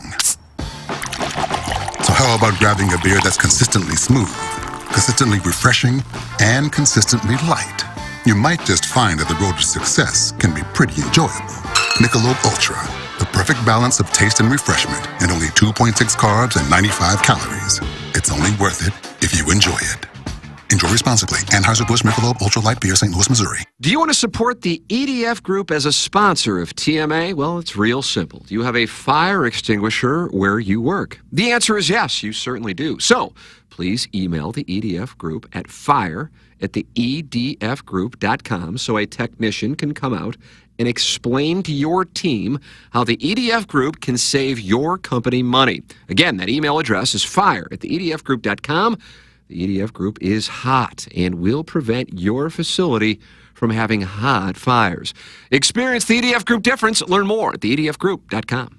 Urban Dictionary defines thirsty as purposely, knowingly, and recklessly attempting to gain fame to boost self-esteem. So, are you thirsty? Well, TMA has you covered. Become a part of the 2023 TMA Listener of the Month Club. You nominate yourself for a monthly award. And if you win, you get recognition and stuff to help you satisfy that insatiable thirst. We're talking January, February, March, April, May, June, July, August, September, October, November, etc. Go to TMASTL.com or the TMA app. Give us your name, a photo, and other pertinent information. Tell us why you deserve to be TMA Listener of the Month. And if you don't want to use your real name or photo, we don't really care. The TMA Listener of the Month. Get recognized just for being you, or fake you, or whatever. Quenched by Milagro Tequila. Welcome to the brighter side of tequila with Milagro in the morning after on KPNT HD2. Blues and Brews is happening Friday, September 22nd at the Anheuser-Busch Brewery. It's an outdoor street party celebrating another St. Louis blues season with live music from country star Chris Lane. Girl, it's time to move on, scoot on over. And local blues musician Marquise Knox. Plus appearances by blues players, alumni, food trucks, blues merch, giveaways, and more. Tickets are on sale now, but you could win a free 4-pack of tickets. Just check out the TMA app or go to TMASTL.com to find out how to win. Blues and Brews, Friday, September 22nd. Presented by Bud Light, 92.3 WIL, and 101 ESPN. And currently being talked about by the Morning After Voice Guy. Thank you. Hello, it's Jackson for Rosalita's. TMA listeners know that Rosalita's Cantina has the best patio and the best Tex-Mex in town.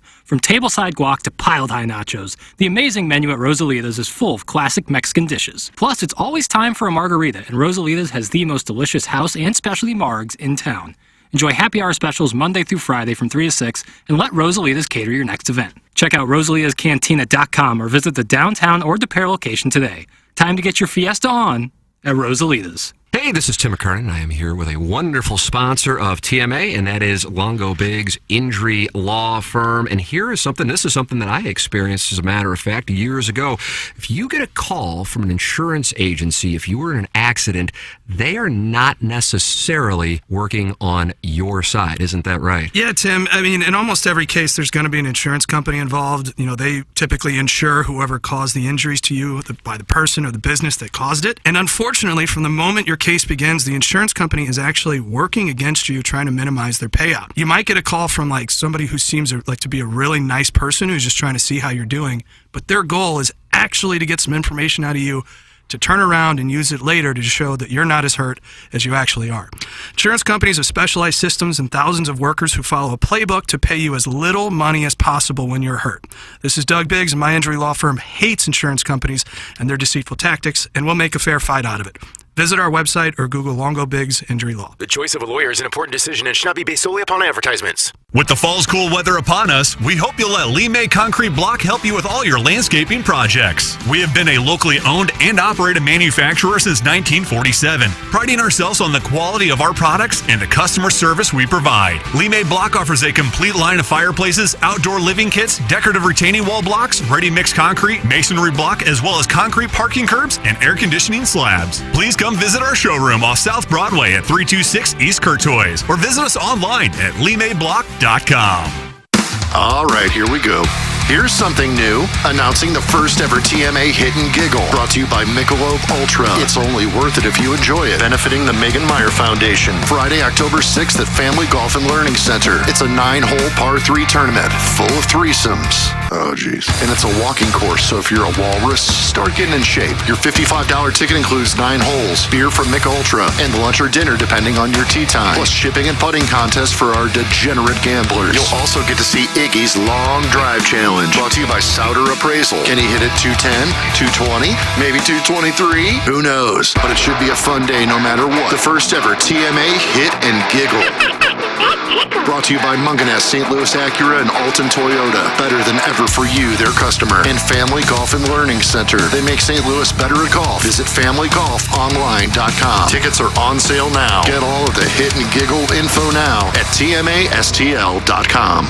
Live from the Michelob Ultra Studios, KPNT-FM HD2, Collinsville, St. Louis. This is TMA All Day.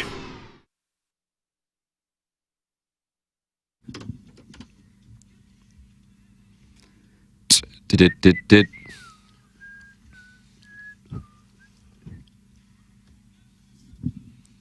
Yeah, our voice don't reach that deep. No. It's Ryan Kelly Morning After. This is the Michelob Ultra Studios. My name is Tim McKernan. That's Doug Vaughn. And you're also watching Darren Atkins. He goes by the Plowboy. Hello, in the Horton Watkins Studios, Jackson Burkett and Ken Strode is, I guess they're doing a quarterly meeting? He's indisposed, and that's all you need to know. Okay, I'm sorry. When it comes to finances, there's nobody else that you'd want to have a third eye on. Is the door locked again? I think it's open. I think I'm it's looking open. at it. It looks open. Now, if it does, okay. All right, there he is. So we if I was can't going to say, if it unlock. locks, then we do have a haunted studio. You like the shirts? Well, today I'm the one wearing the shirt.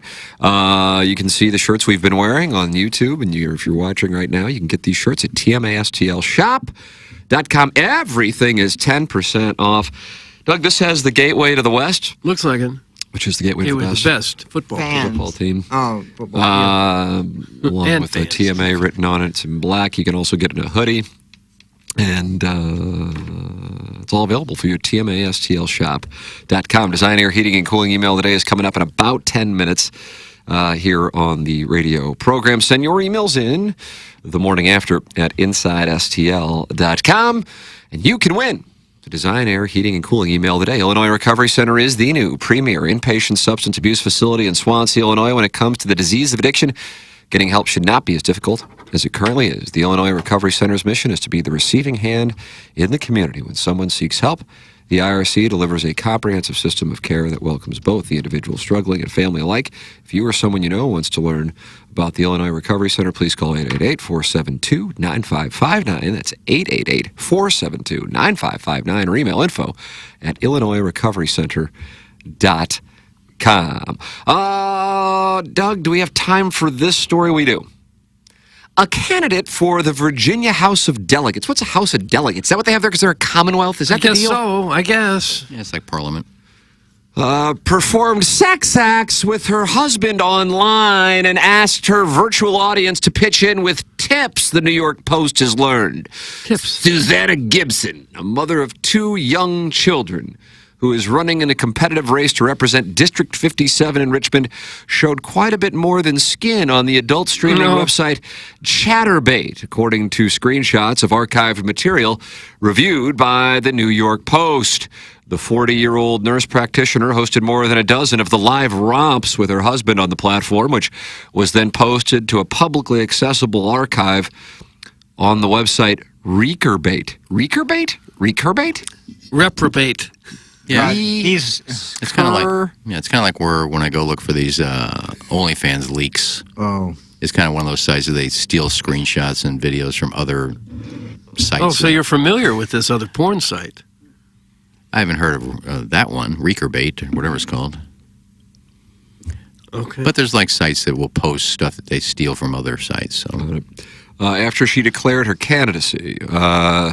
Per the Washington Post, the unconventional candidate has more than 5,770 Chatterbait followers, whom she repeatedly pressed for more tokens in exchange for certain acts and private showings, adding that she was raising money for a good cause. In other videos, she suggests that she and her husband have tried swapping with different partners, as she is ethically non-monogamous, but that she doesn't like sharing, or that he doesn't like sharing. Oh. He doesn't like sharing. Okay. Well, I am familiar with Chatterbait, though. Excuse me? I'm familiar with Chatterbait. I haven't been on anyone? there. No, I haven't been on there, but porn sites, when you have to watch those ads before it comes up, there was always an ad for Chatterbait. that's annoying for you. Yeah. Are you a subscriber to Chatterbait? No. But you do visit, no, not Recurbate, but other sites that archive stag sites, I guess. Is that the deal? Is that like Pornhub? Yeah, but I don't know what the name of the sites are. Is it like an aggregator? Would that be the word for it? They're aggregating stag? I don't know. Hey, Okay. Like the USA Today of like pornography? If there's somebody I'm looking for who's been on OnlyFans, and I just type in OnlyFans leak, there's like all these sites, different sites that'll come up that says such and such leaked OnlyFans, and you got to be careful because some of them will just be. Is that a new report? No, I would I've think said it before. most of them would just be. Was that a highlight of last year's report, or is that a new report? I said it last year. Yeah. But you got. I mean, I don't know what reputable companies are like. Probably none of them. Probably none of them are reputable. Yeah, some of them stealing are. porn for their income. Not stealing. They just somebody paid for the OnlyFans and then they shared it. I don't know why. Frank, do you like chocolate bunnies?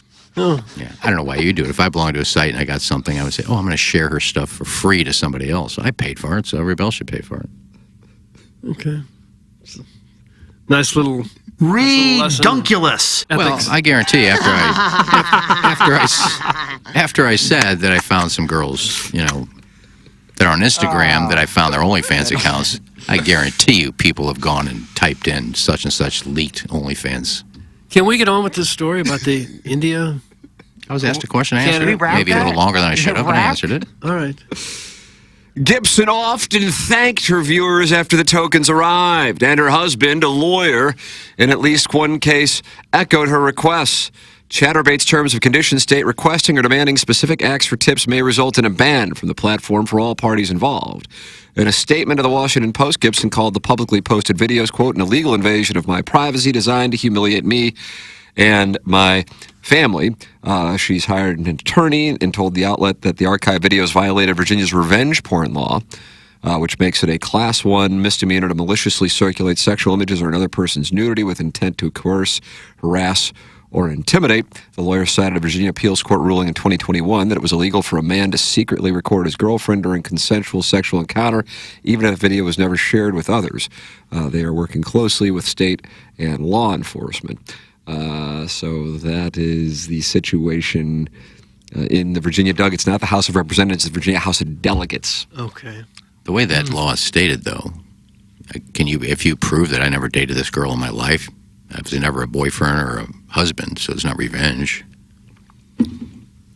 I think the revenge is just a word they use for it. I would agree with that.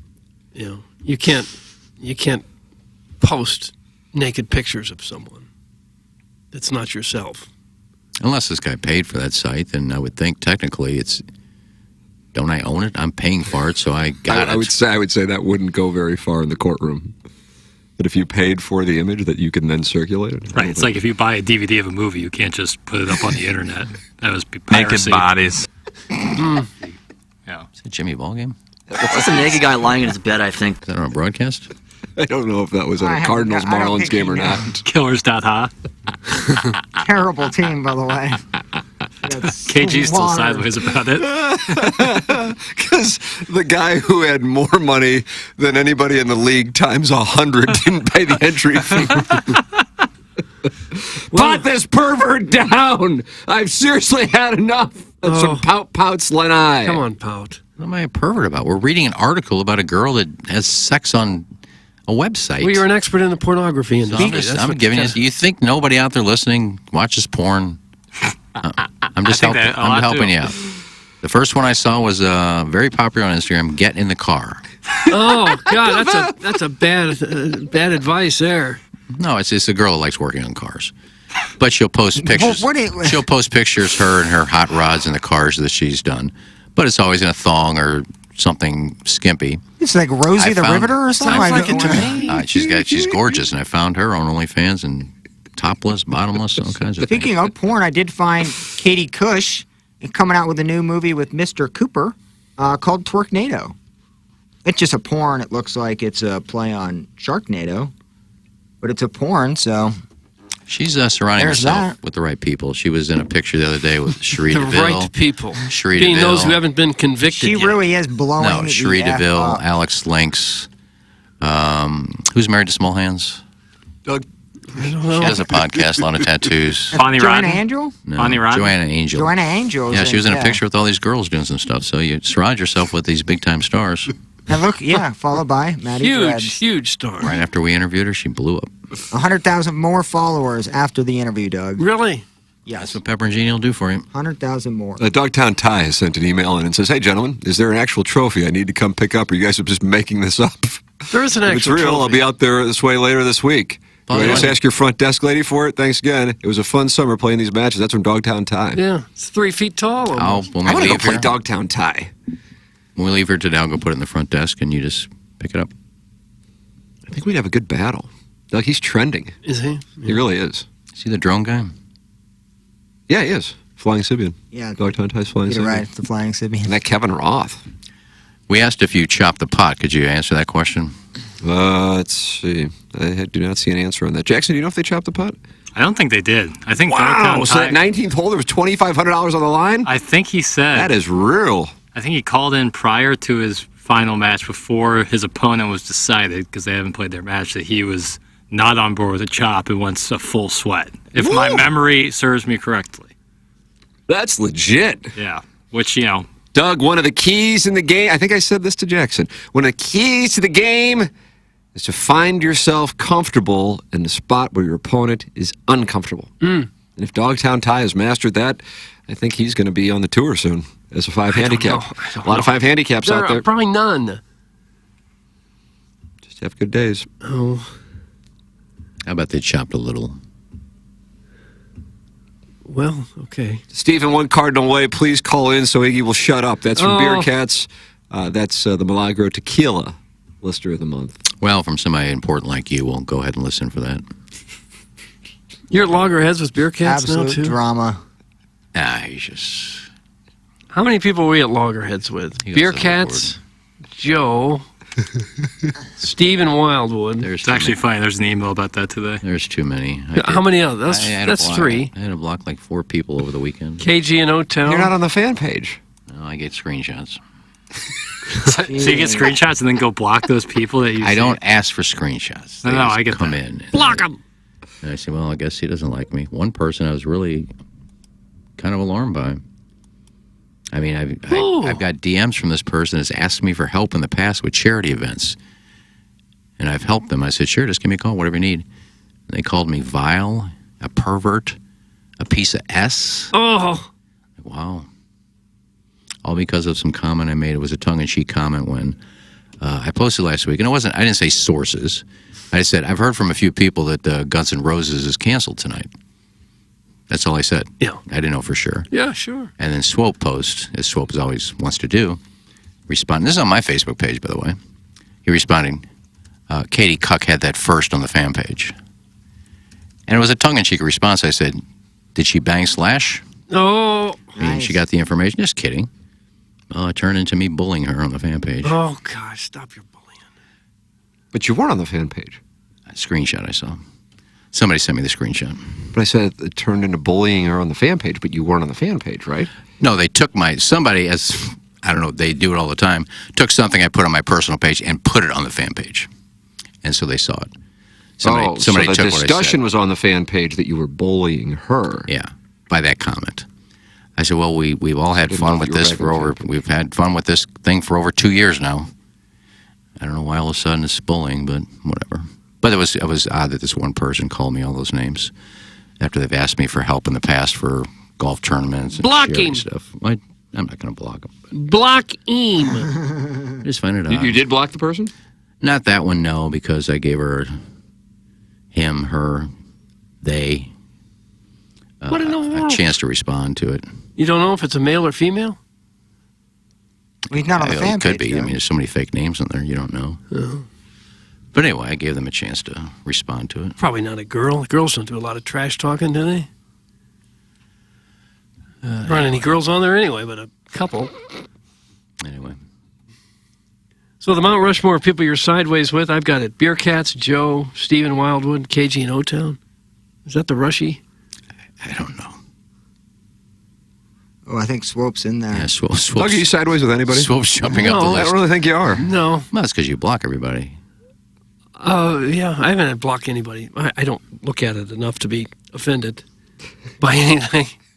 No, it doesn't. And I'm no longer offended by it. I reached the age where I can hardly be embarrassed or offended by anything. Yeah, most it's not necessarily a good thing. Most don't offend me. It's just I don't need to see it, so just block them. I mean, if you're just going to post stupid stuff, I don't need to see it. It doesn't offend me, but why see it all the time? No, it's easier just to block. But blocking. You know, it does hurt a little bit when you're called a bully because that's something I'm not. But when it turns into that for some stupid ass comment I made, that was just a tongue in cheek thing that's been going on for 2.5, 3 years. Yeah, that's kind of stupid. Yeah, well, there's no place for bullying. We know that. Either way. Yeah, whatever. I didn't break the news. As far as Guns N' Roses. Is it important to be the one that breaks news like that? Not for me. Because, I mean, a lot of people were saying that. For some people it is. Doug, you get 100,000 direct. You do? Break every story. For Swope it was to respond to my page that somebody else had this story before I did. I mean, You're not happy with Buck at all. No, I just responded and said, I didn't say I was just trying to break a news here. I'm just saying I heard it from a couple of people that it may be canceled. I don't know. Blocking. No, block. Why don't you just block everybody and basically have social media to yourself? No, because there's only a few people. Somebody said, why don't you just get off social media if it's going to bother you so much? Well, it doesn't bother me. There's just a few people. I'm not going to get off social media because of a couple of people that just make stupid comments. Why do you hate follow Portnoy? I don't hate follow him, but if he says something stupid, I call him out because I think he's a vile human being. Oh. You think he's a vile human being? But then why are you following him? I don't know. Okay. Because you got to call him out. Keep your friend close. Why is he vile? I don't comment on everything. He had a picture of him and Matthew McConaughey and Eli Manning the other day. I didn't comment on that. What'd you say? What was the issue? You wanted to. What was the picture? I guess he went to the Texas-Alabama game. And there's a picture with both of them. What'd you say? I didn't say anything. You said you commented on it. No, I said I could have commented on it. I didn't comment on it. You did comment on it. You can realistically comment on or think about commenting on everything. No, though, right? I didn't. I commented, last time I think I commented is he was going off on that pizza owner who he gave a bad review to, and the guy said, you ruin small businesses, and pointing around, F you, F you, F you. This isn't private property, F you. Just start going off on the guy. So, yeah. You know, that's what he does, but anyway. Okay. Well, I Put a wouldn't bow follow on it. that. That started 10 minutes ago about a Mount Rushmore. Thanks, Mount Rushmore quote. Beer Ladies Cats, and gentlemen. Joe, Steve, KG, and O-Town. Oh, before we go to the designer heating and cooling melody, I'm going to tell people about lowtusa.com, which is mentality, Doug. If you're feeling sluggish, if you're dealing with weight gain, muscle loss, irritable, anxiety, well, these can be symptoms of low testosterone. Belly fat, feeling bloated, and a lack of lean muscle and tone that used to be easy to get rid of or maintain. That can be a symptom of low testosterone. Well, Mentality at lowtusa.com is a local healthcare facility specifically dedicated to helping men feel and perform at their very best. Even if you've tried testosterone before, not everyone understands the blood chemistry in men's bodies. Mentality can help. Just go to lowtusa.com. I've been out there. I got tested. It was super easy, incredibly friendly staff. I recommend Mentality at lowtusa.com. Ladies and gentlemen, it's time for our Design Air Heating and Cooling Email of the Day. Okay. All right. Hey, guys, I made a list. Not sure what they all have in common. Maybe you can help me. Dion and Shador Sanders, Mike Tirico, Lana Rhodes, Dave Portnoy, Mia Khalifa, Riggs, Nars Lutbar, Mr. Licks, Joey Zanaboni, Morgan Whalen, Any Award Show Ever, Chairman Steve, Croatia's men's national team, and anyone who's ever on time for anything. I know there are dots to be connected. Please advise. That's from You Can't Kill a Pop Pop. You can't kill a pop pop. He's new. Yeah, Dr. Melfi, thanks for getting me in today. I don't know what's going on, but I'm worried I'm losing it. You see, lately I've been listening to this radio program. It's called The Morning After. These fellas ain't even from Jersey, but I can't stop listening. There's 5 wise guys on the show. The little Irish fella and the old tall handsome one are all right. They could be part of the crew. The problem is these 3 knucklehead producers. No. There's a little pale kid, about Christopher's age. He's all right. He's a hard worker. Don't think he's ever seen a nice pair like we've got down at the club, if you know what I'm saying, but he's all right. Then there's this little lesbian, always going on and on about things she knows nothing about, talking about aliens sometimes. Wants people to bring aliens in a backpack? This tiny little thing is always talking trash on me, though, through the radio. She hates the folks who help fund her paycheck. Not to mention she's always doing drugs while on the clock. If she was working for me, she'd get a hand across the back of the head so fast the smoke would come out of the ass. Oh. I don't know. I feel like I'm taking crazy pills. But Dr. Melfi, the one that really grinds my gears, is the old geriatric one who calls himself Ziggy or something. This wise guy just talks and talks and talks and talks. It just makes me want to send him on a long walk off a short pier. Some people are so far behind in the race that they actually believe they're leading. He's always going on about his famous interviews and all the celebrities he knows. He's got me looking for interviews with some fella named Mark Farah. Who the hell's Mark Farah? And why do I want to listen to him? It's messing with my mind, you know? Like I don't understand why I keep listening to this trash. I'm a man in the waste management business. I don't got time to be dealing with these fools. Whatever happened to Gary Cooper, the strong silent type? But here's the kicker. This program ain't even on regular radio. It's on something called HD2. I tell the fellas at the club they should listen. They say, big fella, what the hell's HD2? I tell them just to turn the dial on their car stereo. They'll find it. They tell me they've never heard of it. I says, Paulie, just podcast the damn thing. So he goes on the internet and looks for it. He comes back to me and says, Don, what the hell you got us looking for? There's episodes called The Unfortunate Marsupial, War Gerbil, and who the hell is Walter and Gunter? I'm starting to think they're losing respect. That's from Shrimply Soprano. Oh, Shrimply Soprano. He's new. And young, Larry Nickel broke the concert story. Please credit him accordingly. Thanks. That's from #1 Asian intern Brian Henshin, a.k.a. ASMR Taylor Tater, 4.5. Please sign up for my Patreon page and tickle the bell on YouTube for notifications to hear a whisper reading of the Possums Hate List and be entered for a raffle to receive tickets to that rescheduled concert Larry Nickel reported about on Larry Nickel's Facebook page. Why do you follow me? I don't know. Doug Brian Henshin. Okay. Brian Henshin. Sadly, Aaron Rodgers tore his Achilles tendon last night, and the Jets eventually won a thriller in overtime. But since it was my first time watching it, I'd like to focus on the Manning cast. For the first few minutes, I thought I was watching a couple of Mizzou sophomores doing a practice run for KOMU Channel 8. Most of the broadcast featured two retired brothers staring silently at the screen like an old guy trying to remember how to log into his email when he gets locked out every month. I'm talking about absolute silence. Later, a third retired quarterback joined them, and his poor audio setup sounded like he was broadcasting from a submarine in an alternate dimension. I swear the Manning brothers spent more time asking Ryan Fitzpatrick to take off his shirt than they spent about actual football. For some reason, a tennis player who was popular in the 1980s also joined the Mannings, and somehow that wasn't even the weirdest part. I would rather watch YouTube videos of an unfortunate marsupial fight an orangutan than watch two comb-overs with CTE struggle to think of something to say on live TV. Speaking of which, how cool is YouTube? If you haven't heard about it yet, it's a cool little 18-year-old website that shows moving pictures on something called the computer. Whether you're the one human being in the entire world who wants to watch Joe Berardi bowling videos, or you enjoy watching five clowns interrupt a stay-at-home wrestling correspondent from inside a janitor's closet, YouTube is the place for you. Back to the Munganast. At one point, there was a fist fight on the field, and the only thing Eli said was, looks like there's a little scuffle here, Pate. Followed by 45 more seconds of silence. The Jets finally won an electrifying walk-off punt return as 80,000 fans were going crazy, and all the Manning boys could muster was quietly muttering, oh my goodness, well, that's a ball game. Tired of it. That's from the JV golf coach. Oh. Doug, not happy with the Manning cast. JV golf coach. And finally, wow, Buck Swope with a manifesto. A long one? Come on, Buck. Edit it. What's up, kids? I'm back from a long weekend. Well, a long weekend from my full-time job emailing into TMA. I still worked on Friday and Monday at my part-time IT consulting job that pays my bills. On Thursday night into Friday morning, I did pull off a midnight run, sup John Ashton, to Chicago to see Pearl Jam at the United Center. B-plus show overall. A few too many mediocre songs pulled from the aughts, but still a great night considering they played 8 songs from 10, plus Immortality in present tense, which was preceded by Evie referencing The Last Dance while telling a story about how Dennis Rodman gave Evie's grandma... Doug, is that Eddie Vedder? I guess. The jersey off his back during the 1996 finals.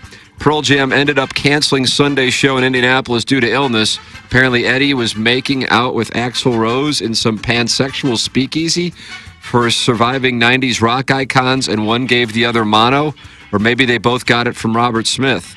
I was never headed to Indy, but Lefty Jacksmere was, and with no Pearl Jam show, he crashed a furry convention across from his hotel. I S you not. He sent me a photo with a sign that read "Reserved Indy Furries," and he took some selfies where if you zoomed in on the background, you saw a bunch of people in animal costumes. Thoughts? Concerns? When Churchill was in Missouri in 1946, Mizzou football coach Don Farrow invited Churchill back to Missouri. Okay.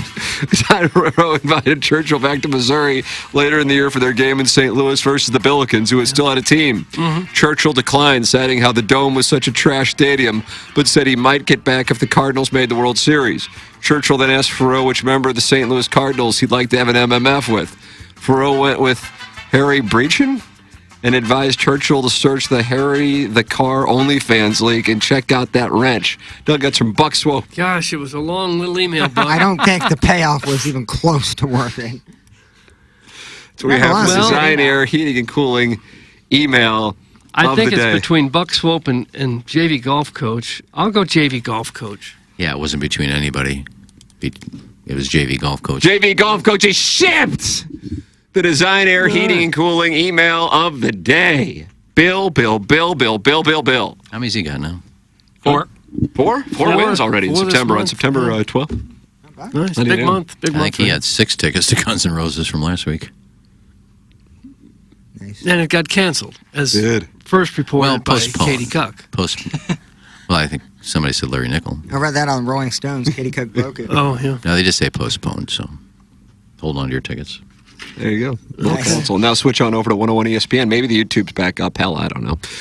Jackson and I are going to go deal with the situation. Plowhawk and I will be having a sound story coming up at 11:30. You can book yours at mysoundstory.com. You can get our merch at tmastlshop.com. For the Plowhawk, for Action Jacks, for Kenneth Higgins Strode, from Brother Kevin, for Douglas Sullivan, Bonham, Tim McCurdy, this is Ben, the Ryan Kelly Morning After from the Michelob Ultra Studios.